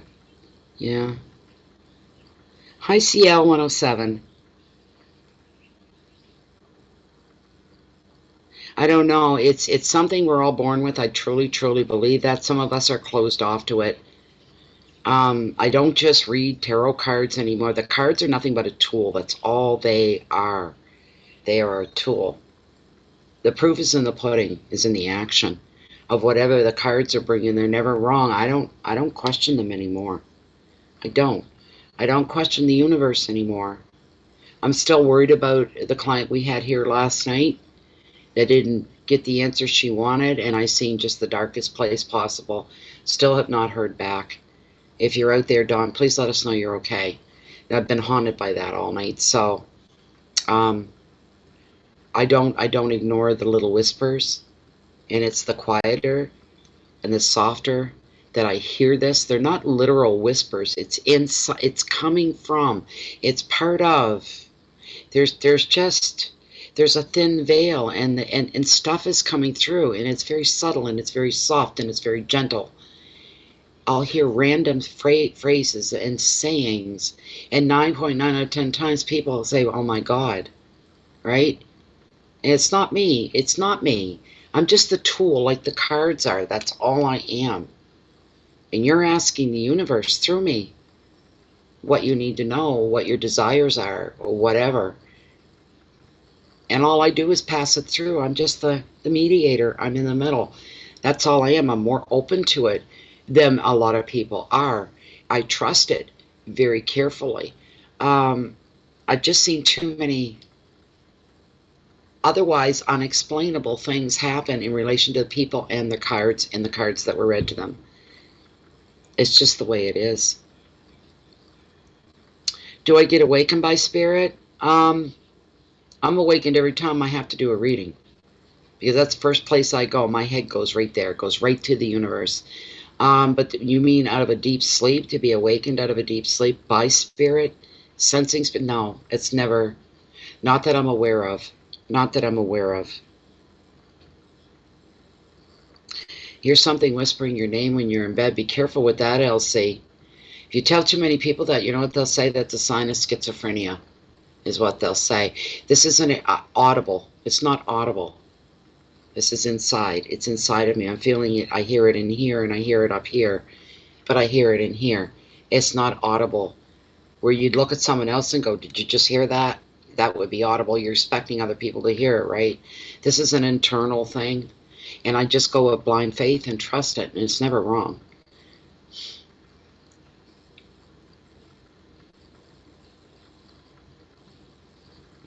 I hope we all did. I'm really worried about her. Yeah, you know when I have feelings like that, Dr. Armando, is I hate being in this situation, is to hear somebody telling you a lie when they say they're telling you the truth, and I know differently. I just got, my gut knows. My instinct knows. in seeing things in people that I don't want to see, but it's right there in my face and I can't look away and I can't ignore it. There are times like that I say, I wish I didn't see this. I don't want to know. I didn't ask to know that. Why am I being shown this? I don't want to see that. I don't want to know it. There are times like that I wish I could just turn it off and shut it off. I don't want to see these things. Before I got sick in December, right before Christmas, and ended up in the hospital, I knew about 3 weeks before that there was something coming. I knew that. I felt this feeling of foreboding, but not finality. Do you know what I'm saying? It's feeling of foreboding. Something was coming at me. I was going to get steamrolled. I was like a train wreck ready to happen, but it wasn't going to kill me. But it was going to be very difficult and challenging for me, and I had to go through this, and I still don't know why. I don't have the answer to that. And then when it started to happen, I wasn't surprised because I knew it was coming, and I'm like, no. This is starting out as something insignificant and something small, and my whole being told me, Natalie, you keep lying to yourself, it's going to get a lot worse before it gets better, and I knew that. But it's still, when it was coming at me, I didn't know what it was. I couldn't put my finger on it, but I knew it was something I was going to have to go through alone, and I'd have to come back on my own. I knew all that. I knew it. When it finally happened, and that night going to the hospital, as much extreme pain as I was in and bad off as I was, I said, there was the sense of relief there. Here, this is what it is. This is what's going on. This is what's been coming at me. This is what I've been feeling. Finally, I'm there and it's over with. Now I can deal with this and move on. So that kind of thing went on. But yeah, I knew. Do I see everything? No, I don't see everything. I'll tell you what bothers me. Dr. Armando and anybody else showing any interest. I'm still human at the end of the day. There have been a few times in my life where I wanted something to take place so badly that I could taste it. Inside of me was vibrating. Every bit of fire in me was lit. And I threw my words out there. And they came back to haunt me. And it was serious. Very serious. Something that I said I wanted to happen to somebody, and it happened. And it's happened more than once. And it was not a coincidence. I don't care what anybody says. Was it a coincidence? No. There's no way it could be. Not when somebody's young and they're healthy. Do you know what I'm saying? We got to be careful of our emotions. Our emotions rule this world. So we put out those vibrations. They got to go somewhere. You know? And maybe, I don't know, that's the way the universe takes care of, brings justice into the world as well.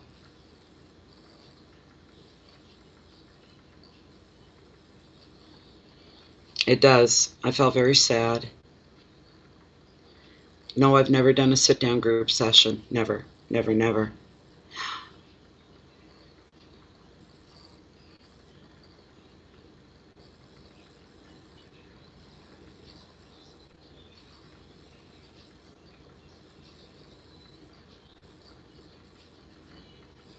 That's right. You never harm none and harm none. It's always the golden rule to harm none. You know, we have to be careful what we think and what we feel, especially what we're feeling and what's going on inside. The universe knows everything. Already knows, you know.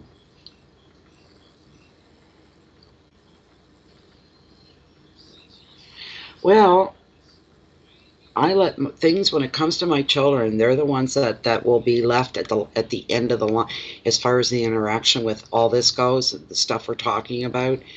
I let them live their lives.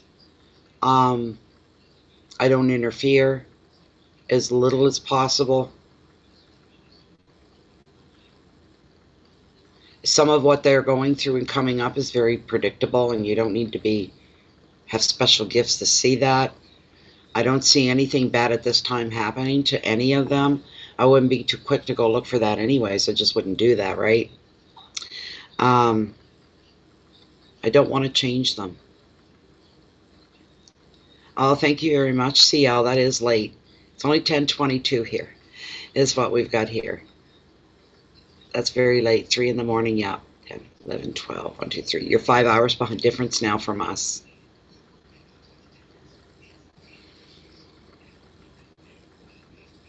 You know what I did? I did hear a voice talking to Kathy and LC here for a second.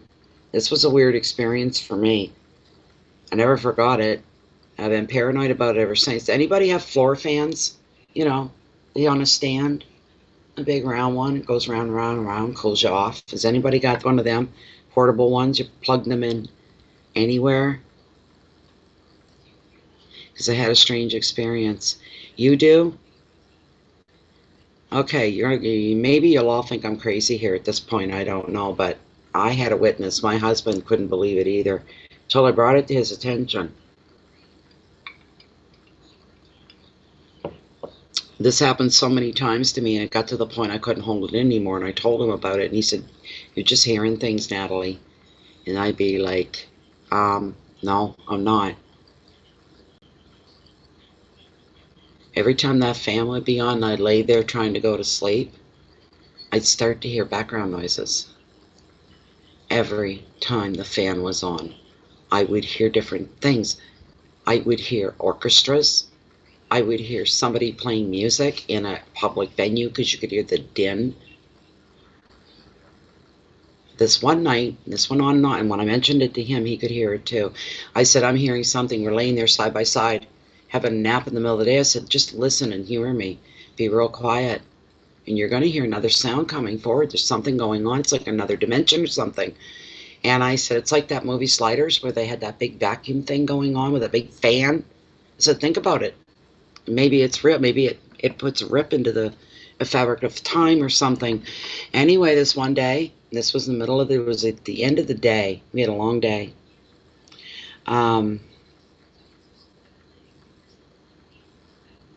There you go, because I can't shut out the noises now, Kathy. But this one time in particular was when my husband was still alive. And I was laying down and I was having a nap. And then I heard my big dog, my big bear. He's a big, big dog. You knew when he would come in the room, you'd hear him breathing. This is what he was always liking. You'd hear the feet going on the floor and the whole 9 yards. I heard him come in. And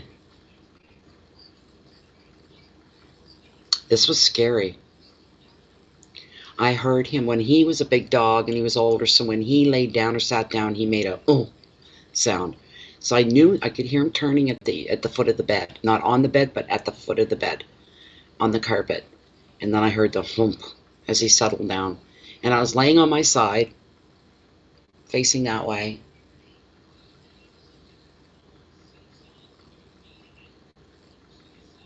And then I could feel the bed moving, like there was a cat walking on it or something. And I ignored it. And I could still hear, and I could hear Bear digging at himself, the way they get digging before they go to sleep to get comfortable.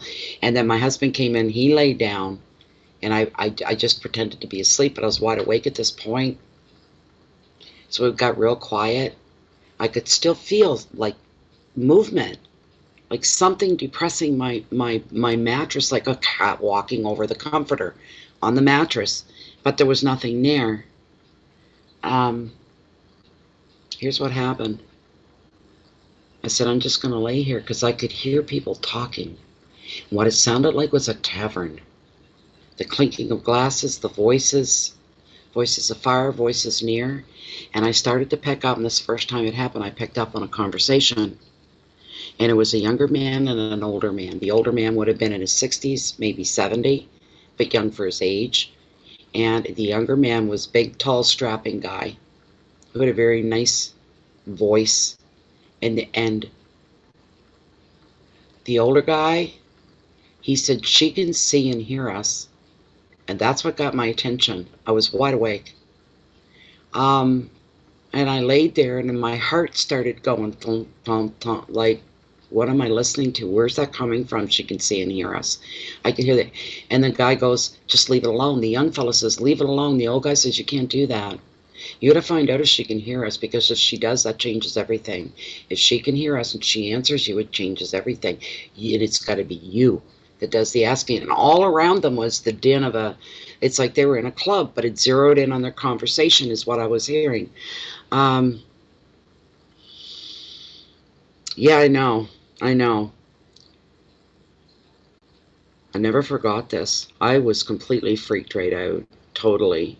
I've already been awake a good 10 to 15 minutes and I haven't changed my position. I haven't moved. I haven't fluttered my eyes. I haven't done anything. I'm very comfortable. That's why I didn't move. Nothing changed. Even when my husband came and lay beside me, he just kept to his own side, and that was that. And I felt very comfortable, almost like my bones were melted like that. I don't want to move. So nothing moved. But I'm hearing this discussion, and the old guy's telling the younger man, and the younger man would have been in his 30s, maybe early 40s, but very nice looking, very tall, built kind of thing. Short, dark hair. I could see him in my mind's eye. And he told the young, he said, you have to. Now go. Go and just, he goes, what do I do? He says, just ask her outright. Get close to her and ask her quietly in a nice even tone, can you hear me or hear us? Go and ask. He says, I really think this is a waste of time. And he hummed and hawed, and I could feel the damn bed moving. I could feel it all around me. And I still laid there, and I could hear some music starting to play, and I could hear liquid being poured and glasses clinking, people walking across. It was so there. The smell of ale was in the air. I could smell something like fried food as well off in the distance. And all of a sudden, out of the blue, and I remember going, tensing up like this, right against my ear. The man asking me, he said, can you hear us? Getting goosebumps remembering it. I'm getting emotional. It was so there and real. And I wouldn't answer. I didn't respond. I made sure not to flutter my eyes or give myself away the best I could. And then he said it again. Can you hear us? Just like I'm hearing my own voice right there. And I wouldn't move. And I felt him move away from me. And he went back to the man. He said, there you go. And then boom, it was gone. They were gone. It was just the noise. It was just the noise. What happened? What went on? How that happened? I don't know. I said to my husband, and he said, you were dreaming. No, I was not. I said, you come in after I was sound asleep. And what woke me up, I said, did Bear come into the room? He thought. He said, yeah, he did. He went ahead of me. And I said, and he curled up on the floor at the bottom of the bed, right? Yeah. How would I know that if I was sound asleep? And then you came in and you didn't even come near me. You just kept to your own side and rolled over. Yeah. There you go. So, I mean, there we were, and I had him as a witness after. He said, now I hear things all the time coming out of the fan. And it's not that fan. It's any fan.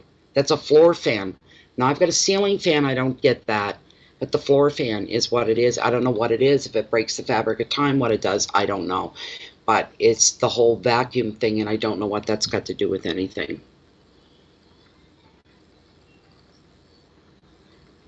Yeah, I know, Jennifer. I'm still getting goosebumps here. Right, yeah, right in my ear. Just as clear, and it's like I liked his voice. It was very warm and very friendly, and that high question mark. Can you hear us? You know, mm, just unreal, Kathy. Really, you know.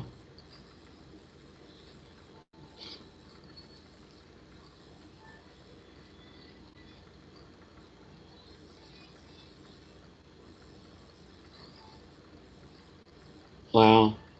Yeah, my ceiling fan is above too, but I never hear anything out of that. This is out of floor fans, your traditional floor fans. You know, you can lower them or up them, make them high or low. Yeah,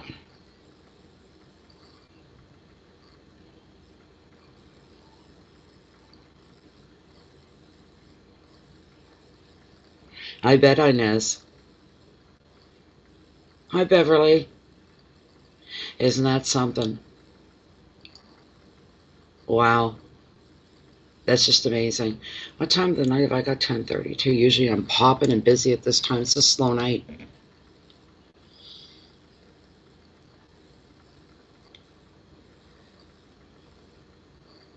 Um, I'll go to bed tonight. I sleep with my fan on all year round. It's the white noise, no pun intended. And I hear other things beyond the white noise. That's what bothers me, and I can't block it out anymore. And it's always different. Like sometimes it sounds like an orchestra. You can hear the strings, you can hear the horn section, you can hear it all. You know, and sometimes it's people perform. There's always something. It's a social thing. There's usually more than one person involved that I hear. So that's the only common factor.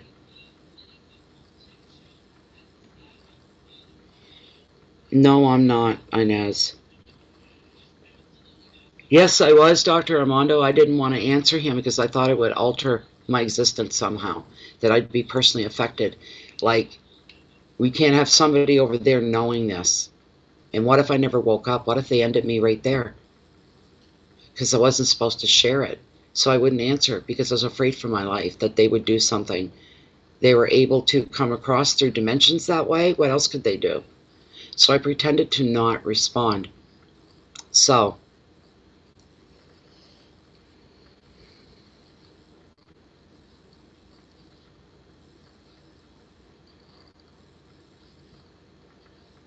oh wow, that's creepy, Elsie.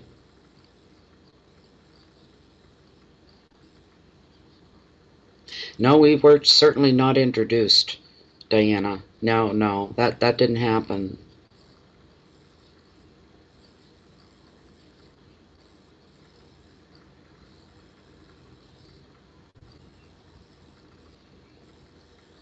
Oh, really? That sounds interesting, Inez.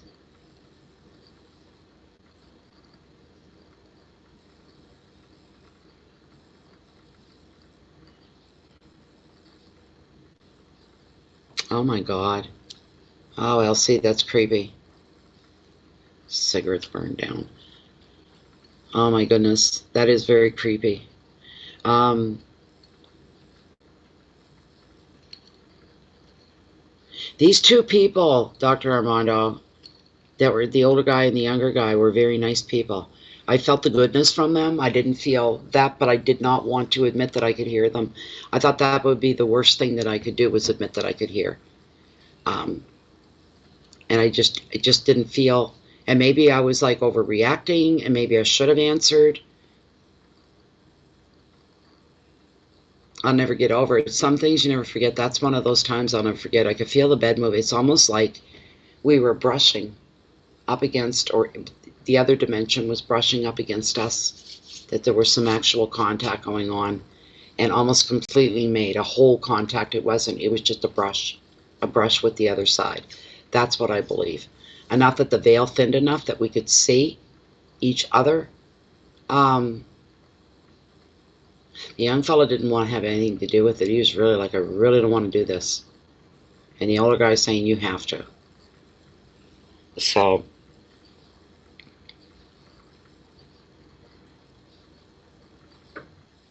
you're undoing the brainwashing. I agree with you, Elsie. You got me on your side there.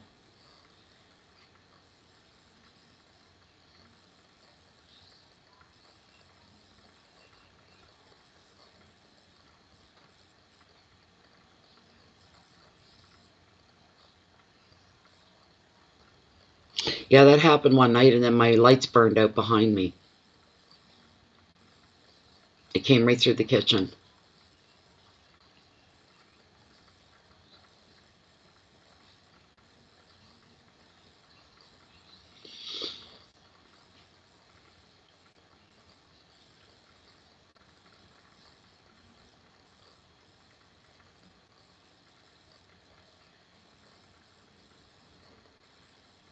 That's the way it's supposed to work, Beverly Peacock. That's the way it's supposed to work, right?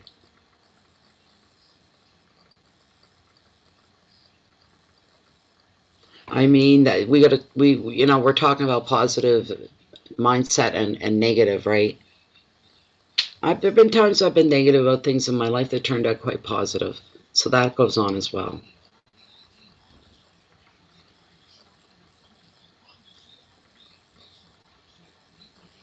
Mm. Some people do have the abilities, but those people are very rare. They're few and far between.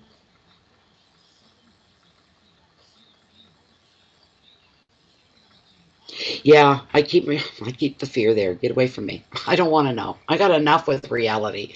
I don't need to add that onto everything as well, right? What's going on across the way? You know what I'm saying? I had enough here. More than enough.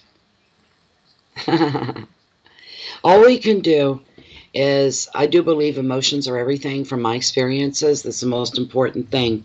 It's when our spirit becomes engaged, and becomes vibrational, and it starts to swell, and it starts to need a place to go, an expression of some kind.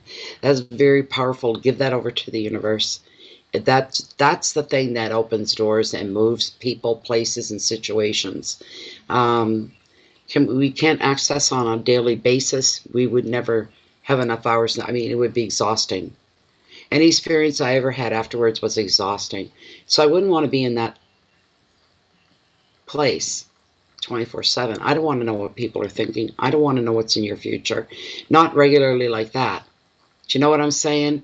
Going out of your way deliberately, saying, okay, I have to bring this forward, talking to the universe, communicating, saying, please feel free to work through me to bring some answers to some questions for some people.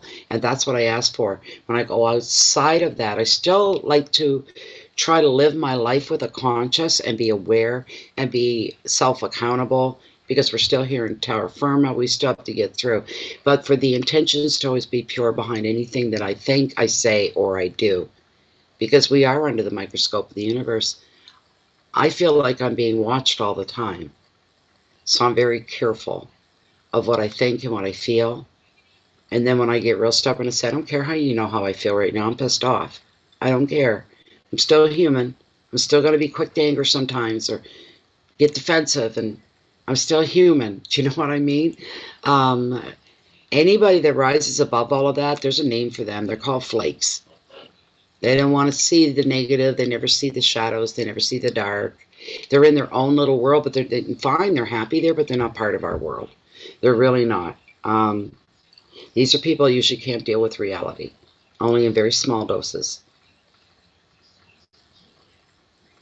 Yes, I do. All you had to be here last night. There was info that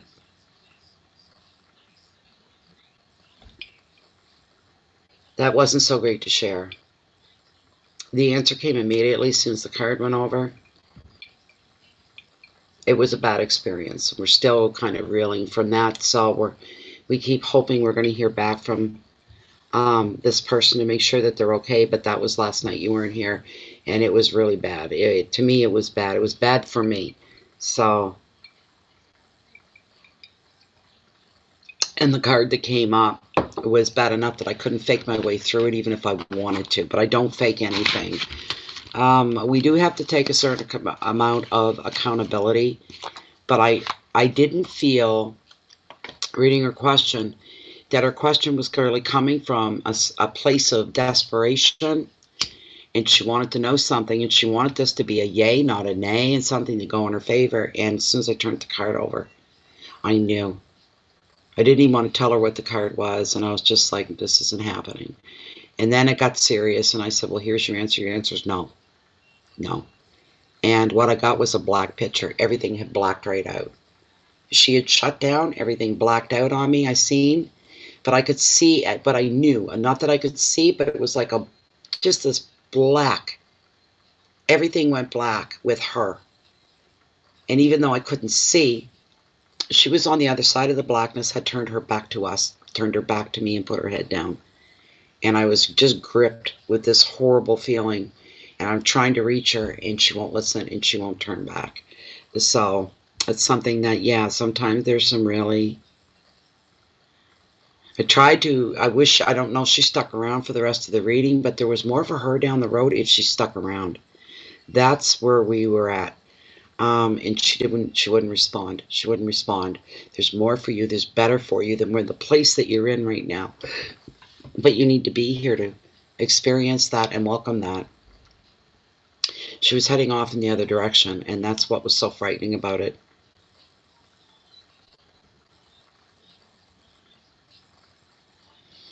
Very much true, Beverly. She didn't want to hear that. That was the last thing. You know what? If there's a possibility you're going to hear something, don't ask in the first place if you feel you can't handle. She was not handling it. She instantly turned, boom. And there was blackness. She just shut down, shut me out. And on the other side of that blackness, she had turned her back to me with her head down. And it felt so final to me. It felt like I never felt or seen. I've never seen any. I'm experiencing a lot of firsts here this week. There's a lot of firsts. Some of the questions tonight, they were firsts. Seeing that last night, that blackness, and seeing her on the other side, that was a first. I've never been experienced to anything like that before. We all tried to send love, Inez. We did. The whole group did. Yeah. Maybe.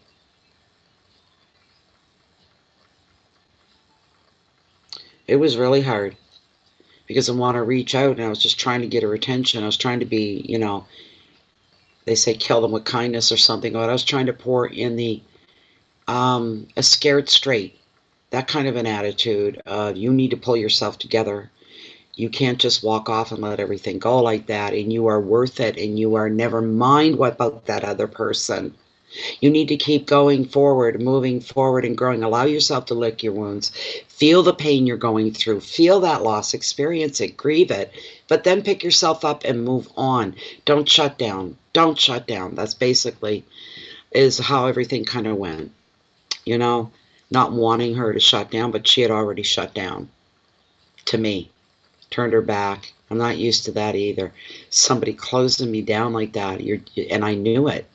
I knew she had gone, you know, but I hope she comes back and gets in touch and says, Natalie, I'm okay. That's what we're waiting for. But everybody was sending her healing, you know, and love. There is that part of it, Dr. Armando. There is that part of it.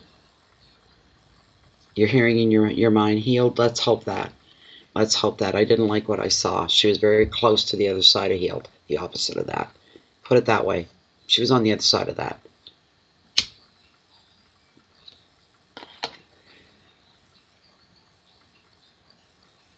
What's weird here is that I was experiencing this. I was getting like a bird's eye view of where her head went, and I couldn't reach her. I asked the universe to intervene and to hold her and to help hold her together until she can get through this. But there's only so much I can do or you can do or anybody can do, right? I did ask the universe to step in and take care of her so that she gets through this. She was devastated, I know that, because she couldn't even speak or come back. But I hope she is going to heal, or she's being healed. Let's hope for that.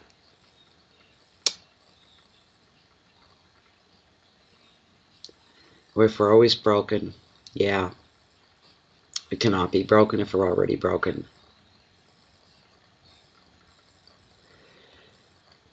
There was that song, and I don't know who sings it, but the line is, I'm broken, and it's beautiful. I'm broken, and it's beautiful. Maybe because she's rejoicing in the song, being able to feel that way. Maybe that's part of that there. But I hear what you're saying.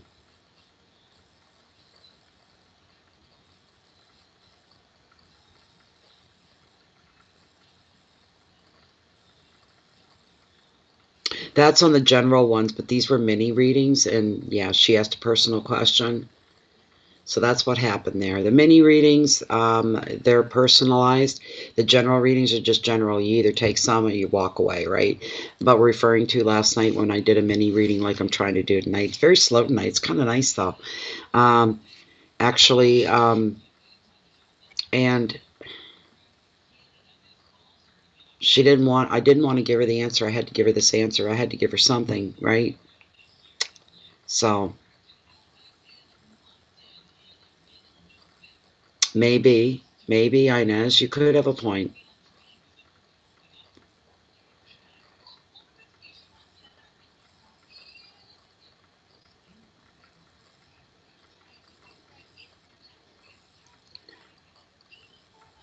Sure, you can, LC, but you got to put some kind of a donation into PayPal, or if you're in Canada with an e-transfer.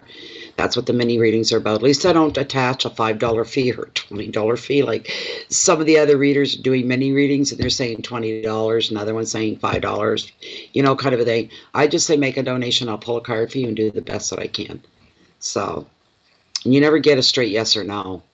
That's, somebody said that the other night, that they noticed no matter how much people donated, that I gave a lot of time and thorough thought into each and every card, and I try to do that the best I can. So, there, Jennifer just posted under ULC. One question and one card pulled, any size donation to PayPal. So, I'm still in there. I'm not to the, I'm only at the 2-hour mark. It's real slow tonight. So, yeah, Kim, I'm still here. I don't know. I don't know what she was dealing with. I really don't know, Diana. I don't know. All she wanted to know was, this person still have feelings for her? Is there any chance of them getting reconciling and having a future? And the answer come up right away, absolutely not.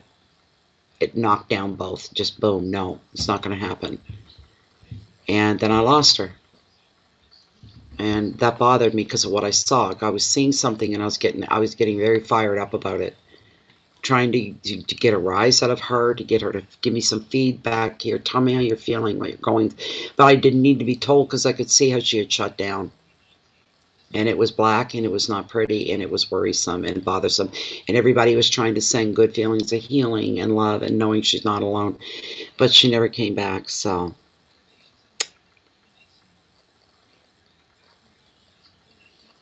Yeah, we don't know anything. All she wanted to know was, she said his name. How does he feel about me? And is there any chance that we're going to, connect kind of at the end? It came out flat no for both. No future with this guy at all. None. And she, I don't know. I got the feeling she knew what the answer was going to be, but had to hear it from somewhere else. And it confirmed it for her. And I don't know. This is very dark. Very, very dark.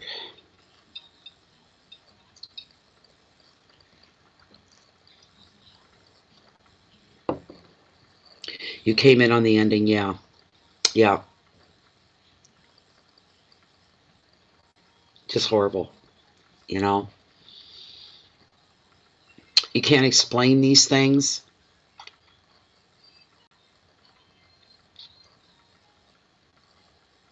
I've had tarot. Any times I've had any doubt about cards or anything or tarot's kicked my ass a few times, and I swore I'm not going to doubt it anymore.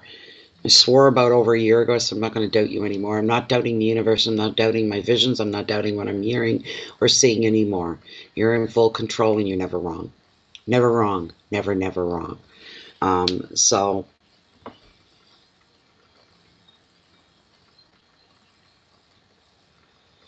Anyways, that's that, right? What do we got here anyway going on?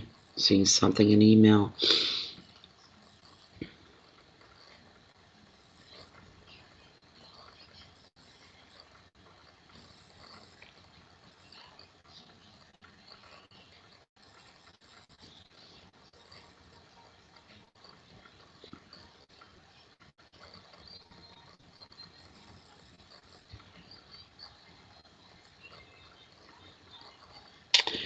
Okay, if we're not going to have any more readings tonight, I should get off of here maybe. Yeah.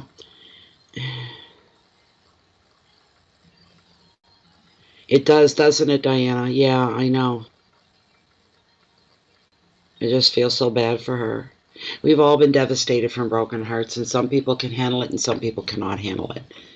And some people think this is the end of the line. There's never going to be anybody that means to me what this person means to me. There's no way that I could humanly even handle that, And then to feel like you're abandoned and alone in all of that.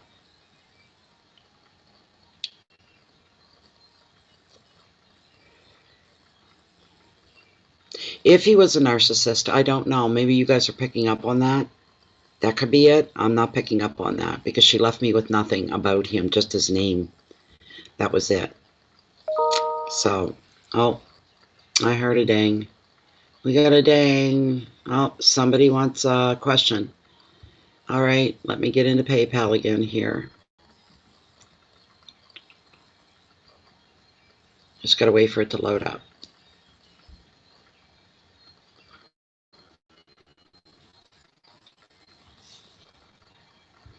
Okay. Okay, Kimberly, so we're going to go here. Let me open up your form. And okay.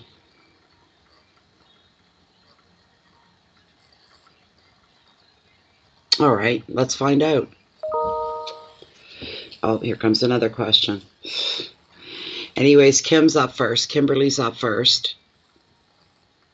And let me see here. What was that second ding all about?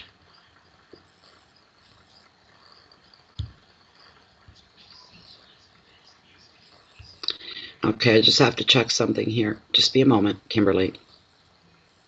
Not going to drag yours out this time the way I did the first time. Not to worry. Okay, yeah, there was somebody else. So Kimberly's up first. Inez, you're going to be next. So it's Kimberly and Inez. Jennifer, if you're still around. Jennifer might have gone to bed or fallen asleep. I don't know. So anyway, Kimberly's asking, what she is saying is, you said I'll be meeting somebody here in 2 months on a reading that I had. Is there marriage with him, or will I ever marry again? And that's the question that Kimberly Lovejoy wants to have answered. Where you at, Kim? Where are you at, Kim?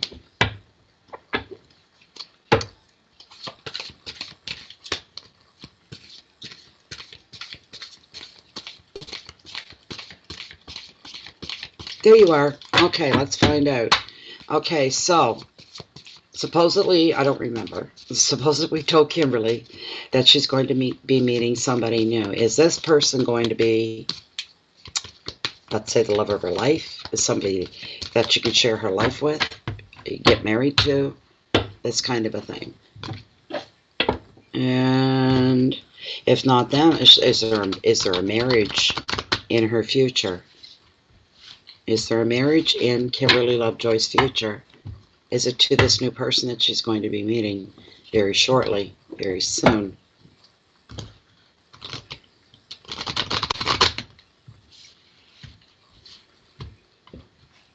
I'm going to cut the deck right here, Kimberly.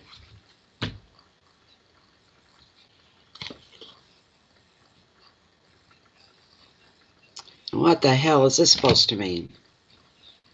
What are you doing to me? What you got was the moon. La luna. The overall meaning for this card is illusions. This is usually a card about lessons. This is usually a card that brings forth things like a lot of it coming back to you, basing sorry.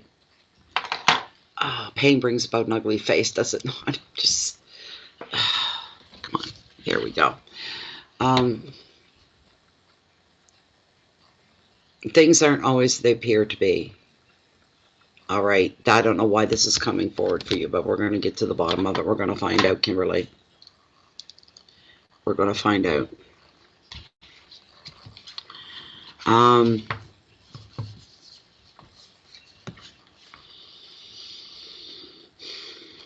Yeah. La Lune.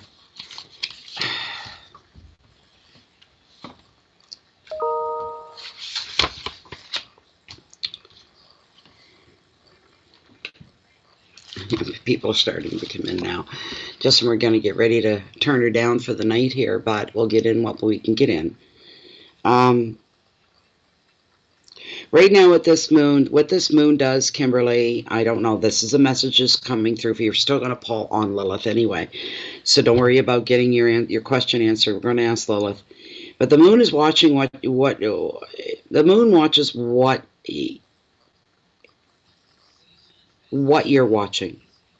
He's watching you. The moon, the essence of the moon, the spirit of the moon is watching you and what it is that you see. Can you see beyond illusion? This is something for you to ask yourself. When doubt and confusion threaten to overwhelm you, a situation or a relationship may seem appealing under the romantic light of the moon. right? But will it stand the test of time? There's the question. Your intuition may be telling you that not everything is as it seems to be or appears to be. Another meaning of this card is that hidden fears and old memories can serve as you work your way through an emotional block of some kind. This could possibly be you. I'm not feeling it all that strongly for you. The advice of this card, Kimberly, give yourself time to work out the best way forward.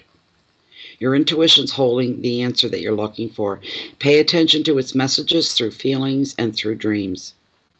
Your messages will come through feelings and dreams. If there's anything that you're looking to know about, the unconscious, doubt, decisions, dilemmas, sadness, the past, and fear are the key words that are harrowing this card. The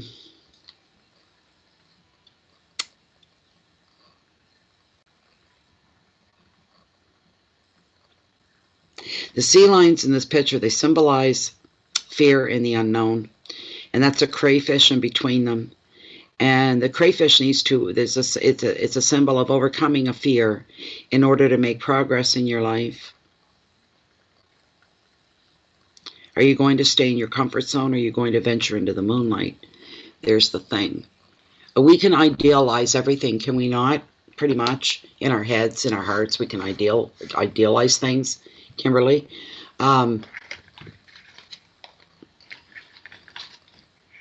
Here's what I'm getting for you. Here's what I'm getting. We're gonna check with Lilith, like I said, but here's what I'm getting for you. I don't think the next guy is the guy. I don't think he is. Don't idealize. Don't idealize the relationship. It's going to be somebody that you meet, somebody that you end up dating, somebody that there's that mating dance going on, your flirtations and whatnot. It may only go that far.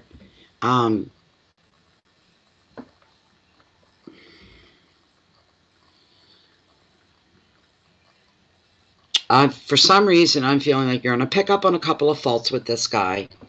All right, he's got some faults. We all got faults, and you're going to tell yourself that we all got faults. The question is, can you live with those faults?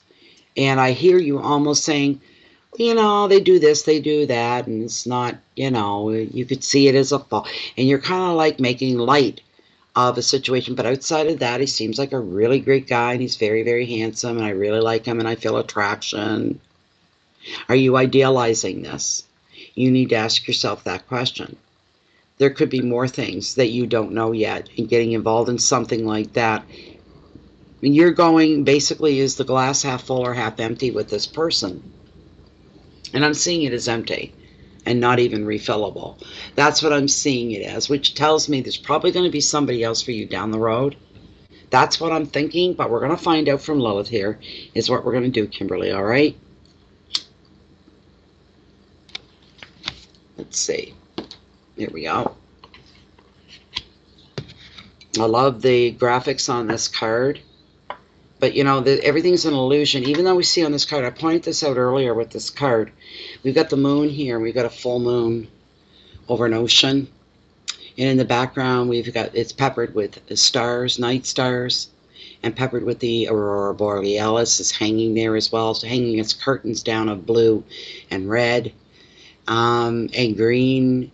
Beautiful colors. Here's the thing. Pretty picture, right? It's not realistic. If you had a full moon hanging over the horizon like that, you wouldn't be able to see the stars.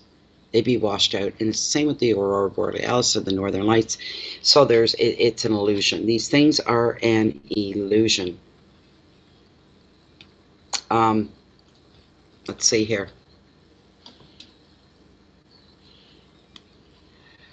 Okay, I'm going to pull this down for you, Kimberly. Let's find out. All right, Lilith, we're still within the parameters of Kimberly's one-card draw, and her question is referring to the last question that she had and the last card that she had pulled at one time. We had pulled for her, and it was about meeting a man very soon, a new love coming into her life. The person in question that she hasn't met yet. Is this going to be the one? Is this next man coming into Kimberly's life going to be the man that she ends up getting in a serious relationship, falls in love, gets married, spends the rest of her life with? Is that what this next guy is all about? Look at that. Right off. No. No. Right off. She didn't even hesitate. Nope. He's not the one. Is that correct? Is that correct that he's not? Yep. She's saying yes. That's not correct. That's right. All right. All right. So if not him, is there somebody else coming into Kimberly's life? Is there another man coming into her life? Will he be the one after the first one? He'll be the second one that comes along. Is he more well suited for Kimberly? Is he more above board? Is he honest? Is he honorable? Is he loyal? Is he all the things that Kimberly's going to need him to be? Is he the real deal? Is she going to marry this man? Will she be legally married to this man? Is that day going to come? Can we get a time frame, please? Can we actually get, I want to know a little bit more about this guy. When is this somebody that she already knows? The second guy coming into the picture, is this somebody she already knows? No, it isn't. No, it isn't. No, it isn't. No, it isn't. This is somebody new. Is that correct? And she's saying, yes, it is. Can we get the first initial of the first name of this man? Does his name begin with the letter A? Does his name begin with the letter A? The answer is no. Does it begin with the letter B? Does it begin with the letter C? Does the man's first name begin with the letter D? Does the man's first name begin with the letter E? The letter E? It begins with the letter E. So Kimberly, this man's name could be Evan, could be Ernie, could be Ernest, could be, I don't know how many E names there are for males, but his name begins with the letter E, his first name. When is she going to meet this man? Is she going to meet this man within, we'll say, the next 4 months? Will she meet this man whose name begins with the letter E in the next 4 months? And the answer is no. Are we looking at a longer period of time? Are we looking at a longer period? She's saying yes. Will she meet this man within the next 6 months? This man that she's going to marry, will it be with it? It will. It's within the next 6 months. So there you go, Kimberly. We're looking at the first guy. Scratch him off. He's a stepping stone. He's a stepping stone. That's what we're getting for the first guy. The second guy's the one. He's the ringer. He's the one. So there you go. Okay, Kimberly? I hope Kimberly's still here and she's gotten it all. Who's the next person coming up? Let's see. I know there's somebody else after Kimberly. Somebody else piped in here.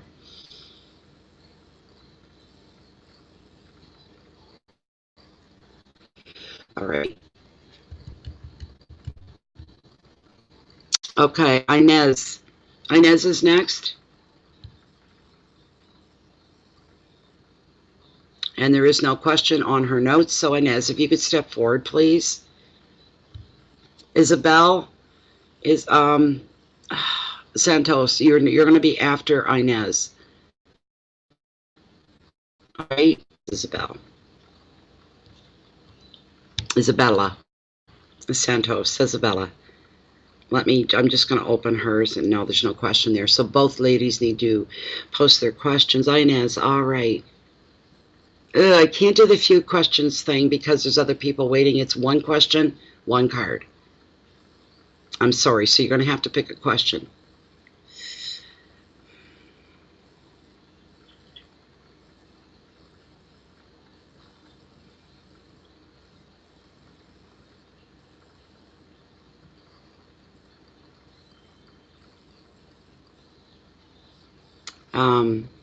What is this that I missed? I know, you're putting it into stages. Okay. You just want me to pick a random card?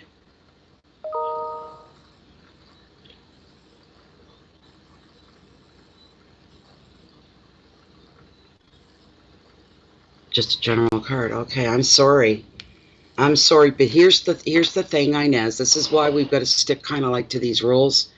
Some people come in here, and if they could ask whatever they wanted, and there was no limit, they'd ask 15, 20 questions, and I'd spend 2 hours on one person. That's why it has to be one, but you get to pick what you think it's worth. That's why we leave open donations, and not like some of the other channels that are offering the mini readings. They put a set price. You'll pay $5 for a card, or you'll pay $20 for a card, or something. We don't do that in here. Okay, it's whatever you think it's worth. But I'll pull a general card. This is for Inez. I will pull a general card for Inez, and we'll see what comes up for you.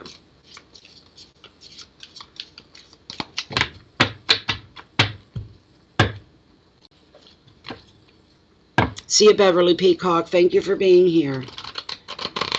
Okay. We're going to find out, Inez, what's going on here. We're going to find out what's going on and hope that the next card that comes up is yours, and it is going to resonate for Inez. It's going to hit home. It's going to mean something. I won't have 2 clues, but Inez will, right? Okay.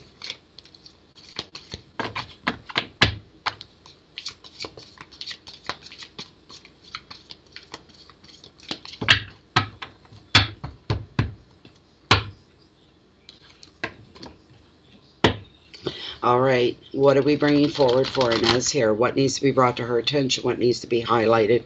What is in the forefront of her life? What can she anticipate?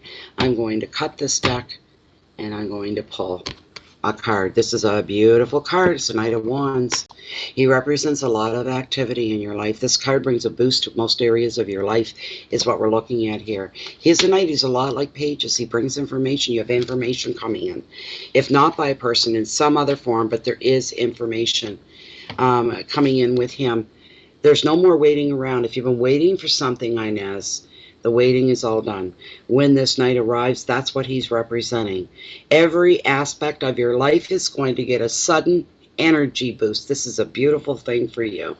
Expect a whole download as far as your means of communication through emails, through text messages, through phone calls, physical meetings. There's going to be a lot of stuff. You're going to get real busy with your communications. There's nothing laying stagnant or quiet or patiently anymore. It's like somebody's had a door closed and now the door's been open and everything is all coming out and everything is starting to unfold and everything is starting to play its way out. You're going to be able to make some progress now, especially professionally. You can make some progress at home as well and in your relationships. Everything's moving. Everything's getting an energy boost. You're being very blessed. You're being picked up. You're being raised. This is a beautiful thing for you. Personal projects are going to benefit from this very dynamic influence as well. Additional meaning of this card, there's travel. You could be moving house, and you're going to find now that if you need to move in any way right now, now's the time to do it. Everything is moving very quickly for you.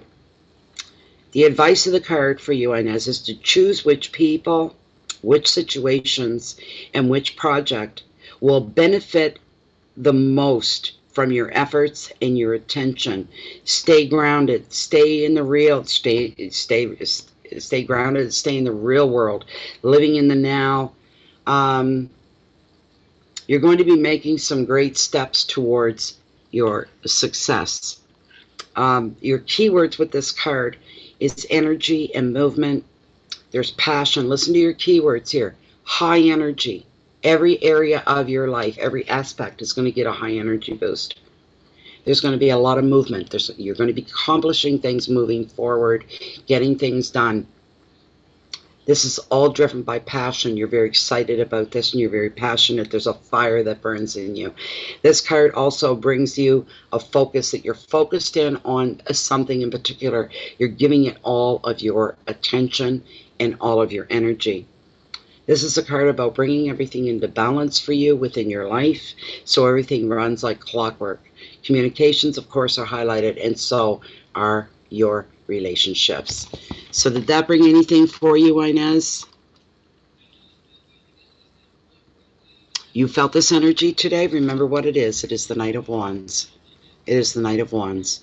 So there you go. So Isabella Santos, thank you very much, Inez, for your donation, and thank you for being here as well. And Isabella Santos is Isabella. Here we go. There we go. Okay.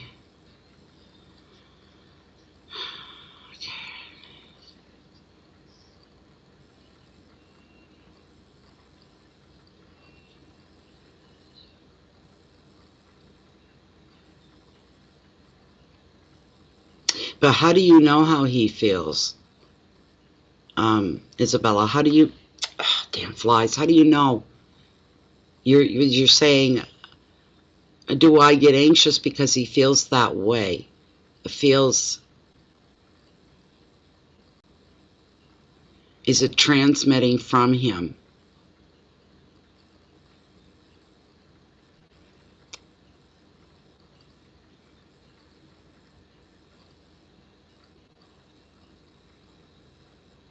I'm just going to shuffle this up with this Mac guy in mind and let whatever be, because I'm not sure what your question is. Because this is how it sounds, okay? Lilith said I'd hear from Matt this week, period. I haven't heard from him. Will he still contact me? Do I get anxious because he feels that way? Is that transmitting from him? What is it? That's what I'm saying.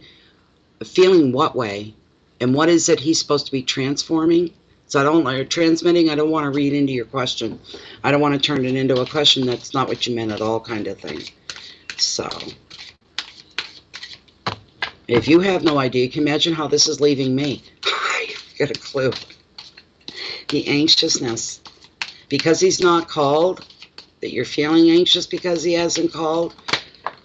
I'm just trying to figure out your question is all I'm trying to do. So we can satisfyingly answer.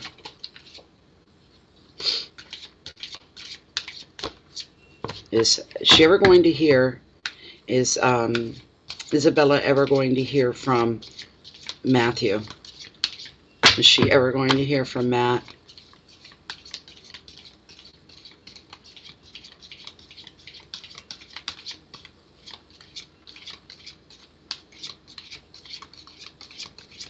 Yeah, but do you know that he's anxious? That's what I'm saying. Are you reading into that, or do you know that he's an anxious person? Or that you're causing him anxiety? Do you know this? That's what I'm asking here.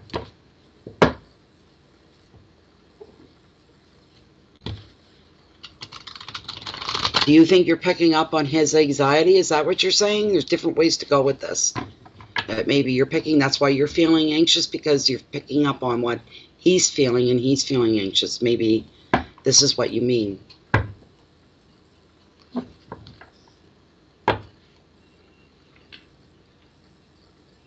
Is he and she's feeling it? Is that what your question is? That you're feeling his anxiety and that's why you're feeling this? All right.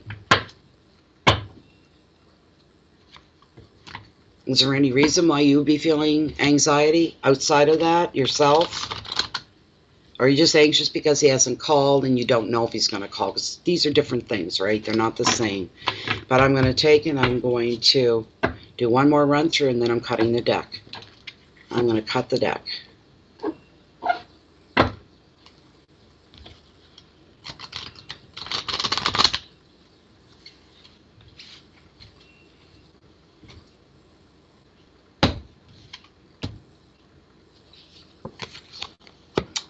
Wow.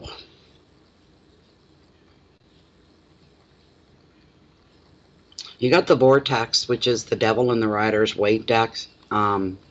It's all about temptation. This is not, it's not the kind of card you want to see every day. There's a reason for that.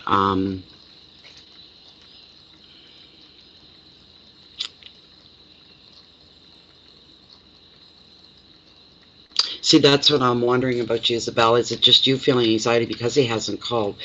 This is not... I don't like where this is going. He's not in your better interest. That's what I'm picking up on here right now. I'm sorry, but that's what I'm picking up on. And what you got was, like I said, the Vortex. Jeez.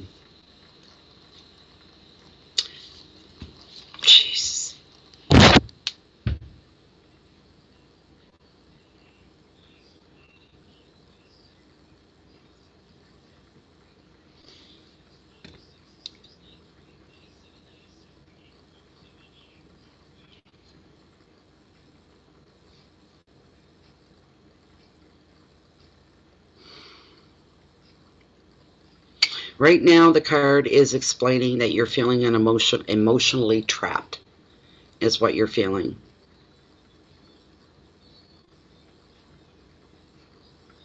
Almost feeling, I'm just going to be really blunt here. I don't mean to embarrass you or anything like that. I'm just going by tarot. But the word enslaved, being held. either by love or lust.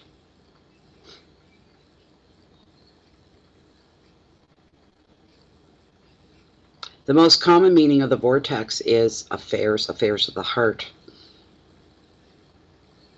The situation is showing you as well, Isabel, that you have little, you're feeling as if you have little power here over another person, but they seem to have a power over you.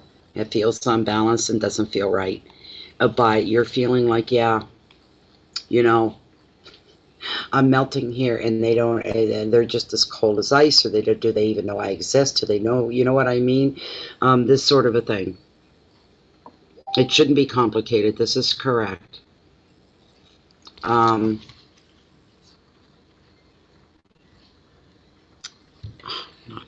What do you, that seems harsh. Yeah, I'm in the middle of something, not talking to you right now.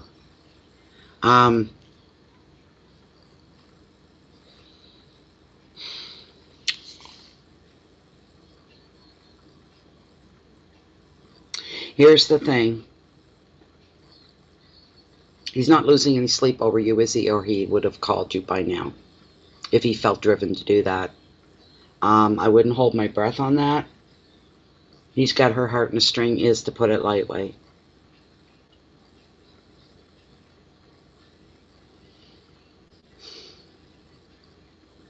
The situation is showing that you feel you have little power, and that this other person, this guy, has control over you to a sense, and that's what I say. It's not a two-way street. It's not balanced. It's not even. You may be feeling attracted to this person that's going to do you no good. He's not for you. That's what's coming across here with this card. He's not really for you.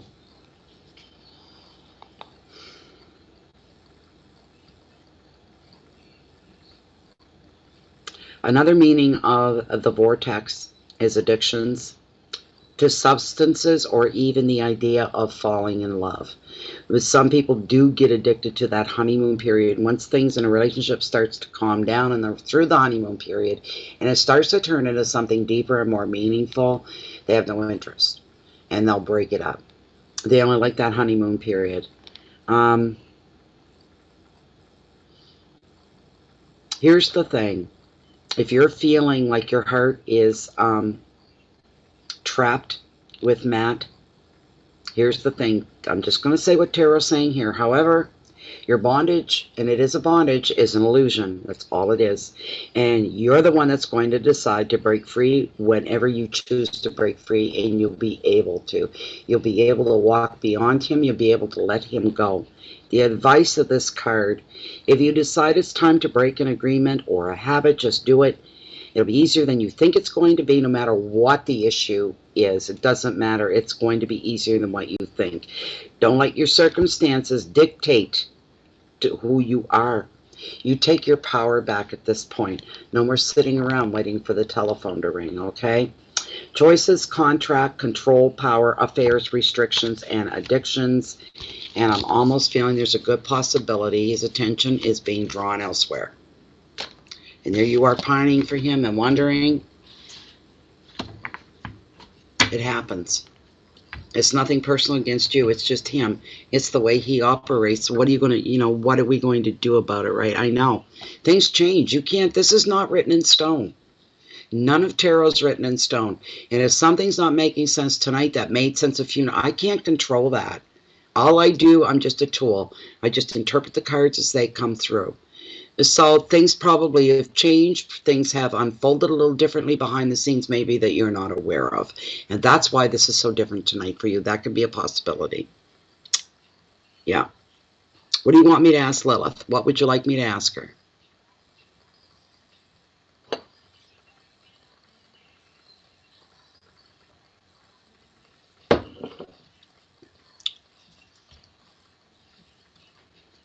What would you like me to ask Lilith?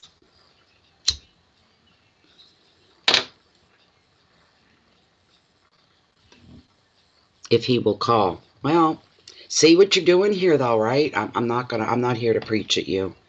And I'm not here to tell you right from wrong or what you should do or what you shouldn't do. But you need to see your own actions here and where your head's at is all I'm saying. Let's find out if he's going to call. It's not in your better interest if he does. I really don't think he's, I don't know. Let's see what Lilith has to say about this. Still within the parameters here of Isabella's one-card reading concerning Matt. And she's asking again another time. Okay, let's try.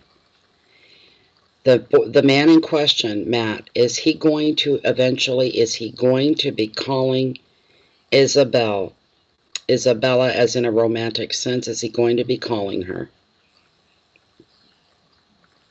Is she saying, Lilith saying yes, that he will be calling? Is something good going to come out of this connection in this relationship for her? And the answer is no. Right off. She didn't even hesitate. Look. Are they going to have a relationship at all? She's still saying no. Is Isabella going to be able to move beyond this guy? She deserves better. And she's saying, oh yeah. There you go. He's going to call, but whatever's going to come out of it, it's not going to be probably what you think it is. I am not sure. So there you go. It's best if he doesn't call, but he's going to call her. And she's going to be there to accept the phone call. That's the way it's going to go down, but it may not be what you think it's going to be. I don't feel good about this at all. I don't get a good feeling about it. I just don't. And I'm sorry for that. I'm really sorry, Isabella, but that's the best I can do for you for tonight.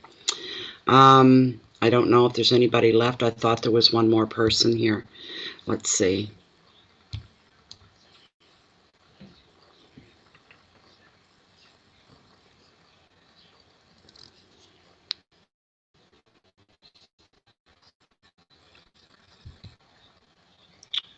Okay, Bridget Higgins. I remember Bridget from before. Bridget Higgins. Bridget Higgins. And Bridget, come up forth and center. I'm seeing your question. What will my next career be? Chat name is CL. Okay. Okay, CL.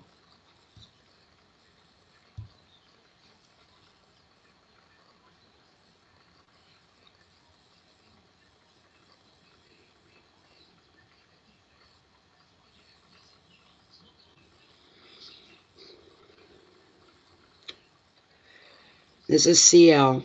Where is CL? Where is Bridget? Where you at, Bridget? Come on forward.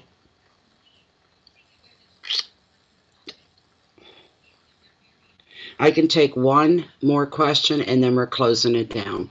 So you want to get your donation in. I am Seer Guru. You can ask one question and then we're closing it down after you.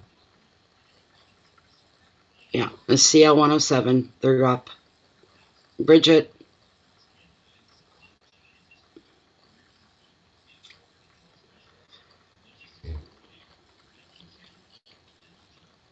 Yeah, close it, make the announcement after that. Yeah, go ahead and make your,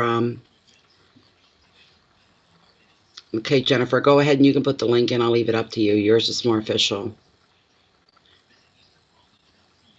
Yes, Natalia, Isabel, yes. Yes, I did get your email. I haven't had a chance to get back to it. What I have to do is send you out information. I have an information sheet and then you look that over and then you get back to me. If I'm not too tired tonight, I'll go in and fish you out of my emails and I'll send that out to you and then you can get back to me after that. Here we go.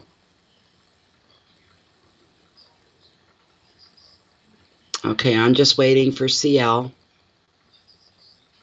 If they're up front and center here. Up front and center. Want to make sure they're present.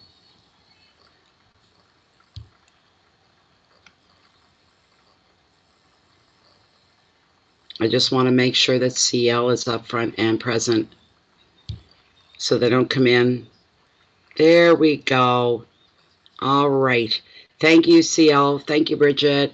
Now you're asking a question and you're wanting specific details here, wondering what your next career will be. I don't know what kind of an answer we're going to get. That's kind of specific. This isn't a magic 8-ball. It's just little old earthling Natalie here trying to catch, you know, whatever messages are coming through. I don't know why these things always get me worked up, and it's like, you know, And people will ask a question. I've been asked questions like, what's my, I'm going to change careers. What should I change to? And anything that seems to come up through tarot, they go, well, I don't want to do that. That's not what I meant. Well, what did you mean? Do you know what I mean? I've no interest in anything like that. Well, you know, you put the pressure on kind of thing. We're going to wait and see what Tarot's going to bring up here for CL. For Bridget, she wants a career change. Which career should she be changing to? Could you give us some direction here? All I can do is ask for Spirit to bring it in. That's all I can do. But please bring in what her next career move should be. She wants a new career. Okay, I'm going to cut the deck right here. Whoops. See, I don't understand this. What you got was the Thief card of Tarot. Go figure. The Seven of Swords, and it's all about loss. It's something being taken from you. What the hell is that all about? What is that all about? But this is the card that you got. I don't know what this is all about. I'm not even picking up on anything here. Just give me a minute. Give me a minute. Give me a minute.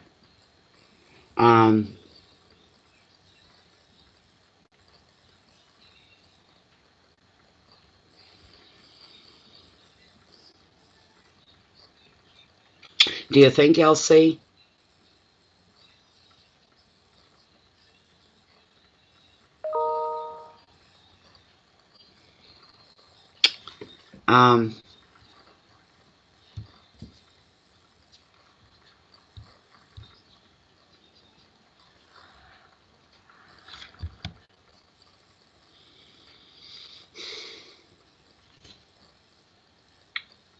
I don't know how to relate this.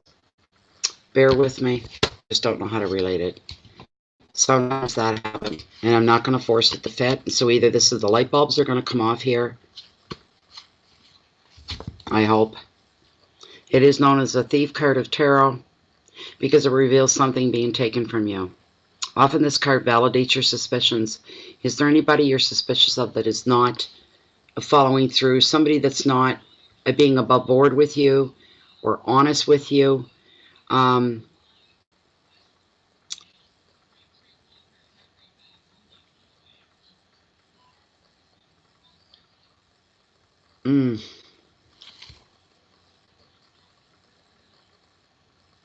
Something about your intuition is telling you not to trust a situation or a person. You've got to follow it. You've got to adhere to your intuition. It's saying do not trust.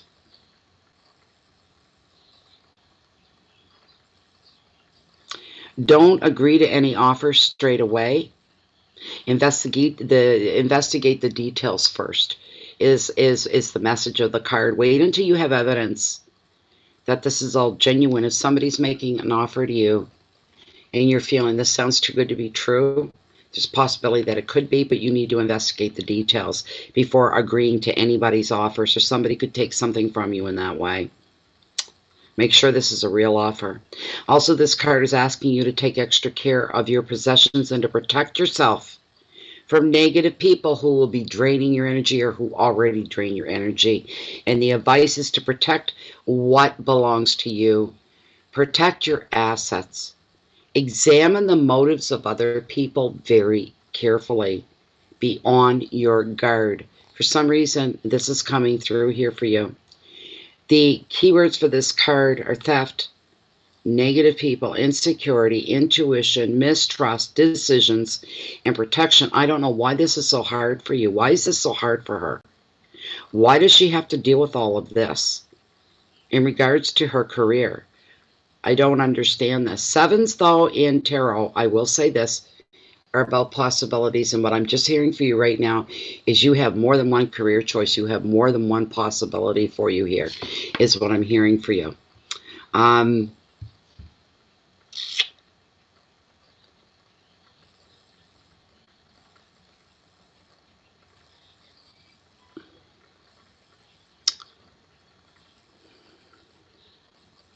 What do you mean that by is not? I don't know. I'm missing some things here. What do you mean by no? No to what?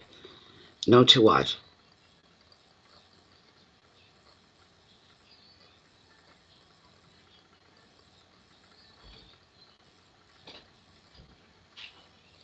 No to what, CL?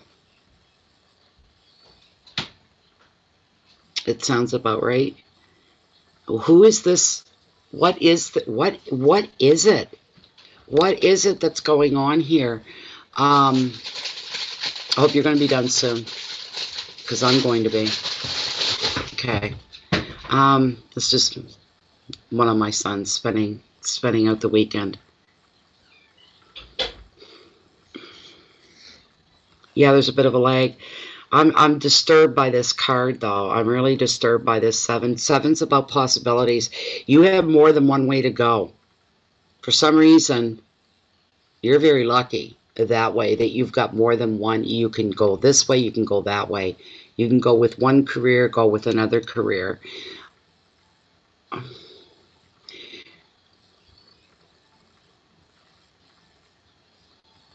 Maybe I'm way off here.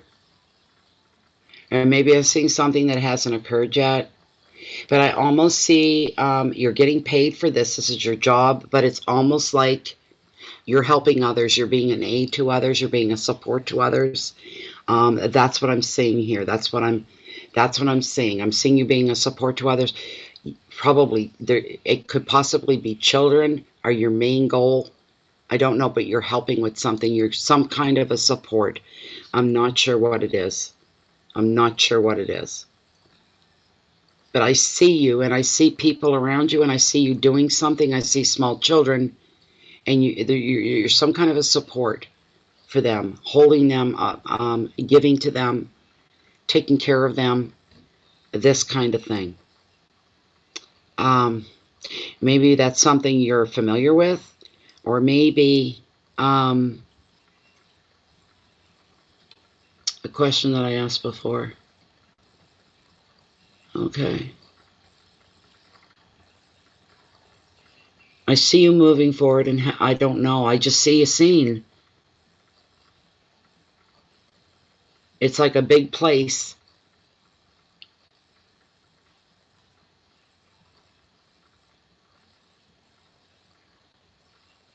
Have you ever done relief work? I'm wondering that if you've ever done relief work in any way, shape, or form. Let's say natural disasters, that there's something that you do. You help out, you help people, you help children, you help something. I just see you as a support, and that for some reason I'm thinking that maybe like a hurricane, a flood. Have you ever done any work like that, is what I'm wondering. Because it almost feels that way. I just see you around a lot of children, and I'll be quite blunt here. A lot of these children are dark-skinned children. Whether you're dark-skinned or not, I don't know, but I'm seeing dark-skinned children, so I don't know if that means anything to you or not. Be wary of people that come towards you with offers, okay? Make sure that the offer stands true and that it's real and that it's genuine. Check your facts, check out the details. Don't just jump on something because it sounds wonderful. So I think we got more lagging going on because my screen's not moving at all. Not at all. I see whatever the next career move is going to be is you in a capacity of aiding and helping and supporting others. So, okay, wonderful. Thank you, CL, for your question. I appreciate you very much. Thank you. But that's what I do. I see you making a difference in people's lives. You're helping people, mostly young children, and most of them are dark-skinned children. So that's what I'm seeing. You're really taking your abilities and you're making them count for something in this life. This will be something that is close to your heart and dear to your heart, and if you weren't at first, you're going to be. This is going to grow on you, is what it's going to do. So it's a beautiful thing, is what we're seeing here. So, and you know what? If it hasn't happened for you yet, and this all seems foreign to you, don't count your chickens before they're hatched. You're going to be surprised. You may be surprised what kind of a turn you take, what you can handle, what you can't handle. But anyways, this is it, eh? Okay, so if it's okay, I'd like to move on to Seer Guru.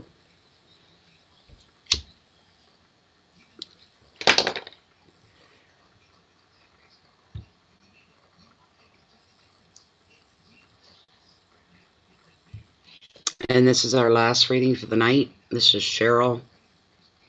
Okay. You're Cheryl, right? Right, Seer? You're Cheryl.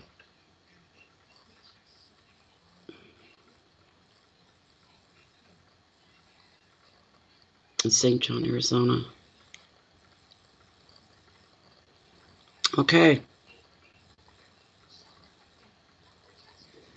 All right, let's see, Seer Guru. I'm assuming that's who you are. Thank you very much, CL, for being here and asking a question. Thanks for your patience. Okay. Really, truly. Thank you so much. I really appreciate you being here, and I appreciate your donation as well. It is very deeply appreciated. I'm making enough money here tonight. I'm going to have enough money maybe to cab it into the city from way out here in the boonies, get my groceries. I'm running out of food here, and have to take a taxi back, and it's going to kill me to do that. It's expensive. It's not cheap to go in and back. And I got to kind of do everything in one stop. I can't just hire a cab and say take me around. It doesn't work that way. They charge like $100 an hour or something like that. I don't know. But anyway, every cent helps here. It's gonna. I hate to do this tomorrow, but I've got no choice. I've got no choice. So Seer Guru would like to know if she should pursue buying a particular property in St. John, Arizona. Should she go for it, or should she wait? You know, I grew up in the city of St. John, but it's spelled out full, S-A-I-N-T. In St. John, the city is about a half-hour highway drive from here. Oh, excuse me. There we go. Okay, so we want to know, does she take advantage of this property? Does she go after it in St. John, Arizona? This is for Seer Guru. Or does she go for it, or does she wait? Should she wait it out? And that's what we want to see. What's going to come up here? Yeah, that'll be both ways. It'll be $100 by the time I'm done. It's almost 50 coming. They got to come all the way from the city, come out and pick me up. And then they'll drop me off. And when I'm ready to be picked up, after I got my groceries together, I call again. They send somebody, and they take me home. We were looking close at what we call a brown bill. $100 bill almost, just to get into the city and come back. So, unless something else comes up. Sometimes I have friends and they'll say, hey, I'm going into the city. You need to go in for anything? Once in a blue moon, that'll happen. The timing ends up being perfect. And I'm like, yeah, I really need to get there. So, anyways, I'm going to cut the deck right here.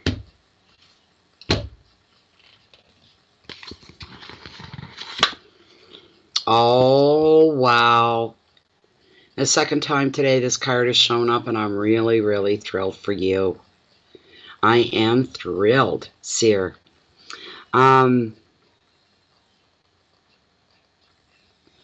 Yeah, I'm a long ways away. I'm a highway ride, and even the nearest store is like 5 miles. And the bigger store out here is a bigger convenience store, and that's like 10 miles. So, yeah, you can't even walk to the store here. So, Ace of Wands, growth. Look at this. This is a very positive card. And you know what I'm thinking? I'm thinking your answer is yes. And you should go for it. That's what I'm thinking. This card is an ace, of course. Aces represent brand new beginnings. And this card is as good as it gets. This card is wonderful for you. I'm really, really, really glad that it came up. I'm really glad that it came up. With this card, your whole life is going to, your whole existence and being is going to be feeling like you're crowned with success under the influence of this creative ace. As new projects, new work, new ideas, and travel plans are going to take off. You're going to be able to communicate well now. The flow is going to be easy, non-stressed. There's going to be a nice balance and a nice flow. So you're exchanging with other people, and it's very comfortable and very acceptable. You're being encouraged now to share your visions and to persuade others to maybe get on board with you. If you've been wondering if your plans are going to succeed and you're wondering about this property, the card is here to tell you, yes. What did I tell you? Yes. You need to go for it. You need to pursue it. Listen to your intuition. It's also going to strengthen your spiritual beliefs.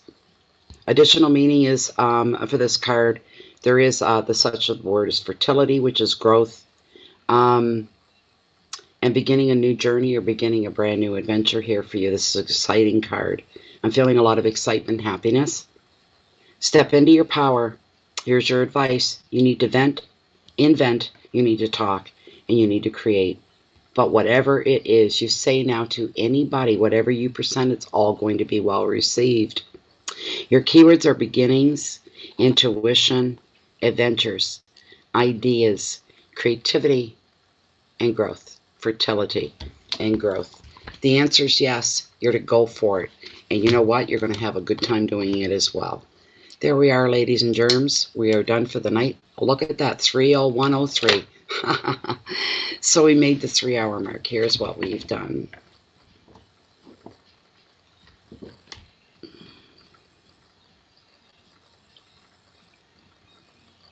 Well, it looks like you're going for it. You're going to go for this, is what you're going to do. Good night, Kim. Thank you for being here.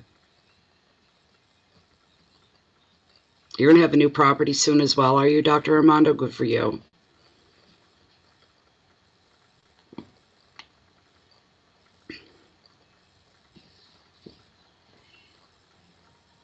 Yeah, we could do that. Couldn't we, Sarah? Thank you very much for that. So anyways, that's it for tonight, everybody. I'm going to try to get back tomorrow. I'll be doing some general reads tomorrow for the month of October, beginning with Capricorn. And I'll try to get a few off tomorrow. And then some point tomorrow, we'll be doing another mini reading as well. Because this chickie here has got to, I gotta keep plugging away until I make things happen. And that's what we do, is it not? We don't always take shortcuts. We don't always take the easy way. I believe in taking a way that's tried and true. And if I have to work my butt off for hours on end in order to make something as simple as getting a grocery order to come together, then I do so. It's just that way. And right now my back is killing me, so I feel it physically as well. My hip is driving me nuts, and my back is killing me.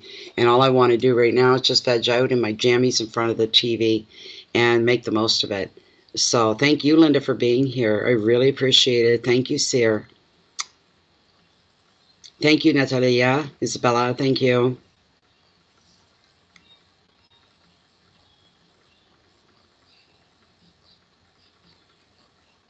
Yeah. Much love to you, Elsie. Much love, everybody. Thank you very much, everybody. Everyone have a great weekend as well. Don't forget to check out the video I put up, highlights for the weekend. You just look for it. I just made it yesterday, I think it was. Yeah, it was yesterday that I put it together. Another general read for everybody, and it's about an hour long. So you may want to check that out for the weekend. It's good from today until Monday. That's how long it runs. So it covers today till Monday. You're very welcome, Dr. Armando. Take care of you as well. You too, Andrea. All right, everybody. Thank you, Jennifer. Master of moderators. Thank you so much for being here, Jennifer.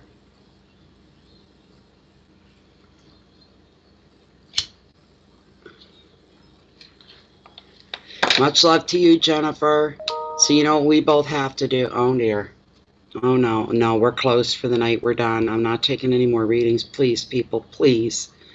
Oh, my God. I just heard a ding, and I think somebody else just put one through. Oh, my God. I'm tired. Oh, shoot. Jennifer. Oh, it's Jennifer. What are you doing? What did I tell you before? What does that mean? What does your question mean? What does that mean, food or fun? What do you mean? Oh, God. Oh, Jesus.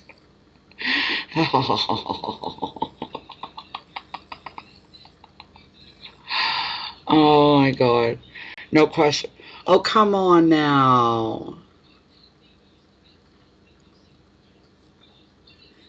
No, I'm in Canada, my dear. I'm not in Arizona. I'm in Canada. But thank you for the thought, the kind thoughts. Jennifer's being a smartass. You shouldn't have done that. Why did you do that? I told you before not to do that. I told you not to do that.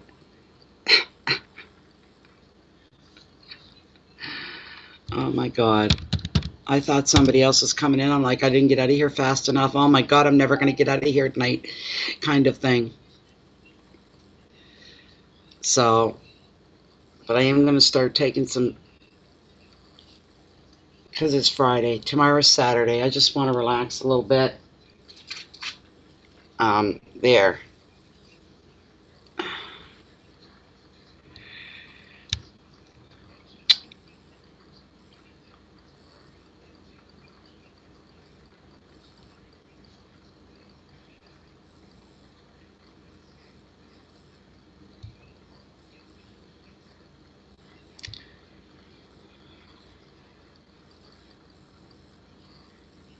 Thanks for being here, Jennifer, and thanks for that last move.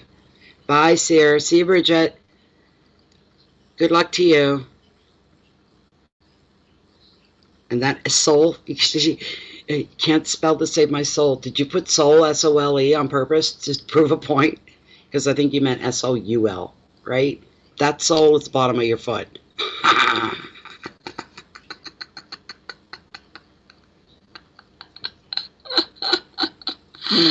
Oh, that's cute as hell. That is cute as hell, Jennifer. That's funny. Yes, it's cute. Oh my God, that's comical as hell. Anyways, let's all say good night, everybody. I'll be back at some point tomorrow because I got way too much to do. But I'll be back and hope to see y'all back. Come on in, hang out, just see what's going on.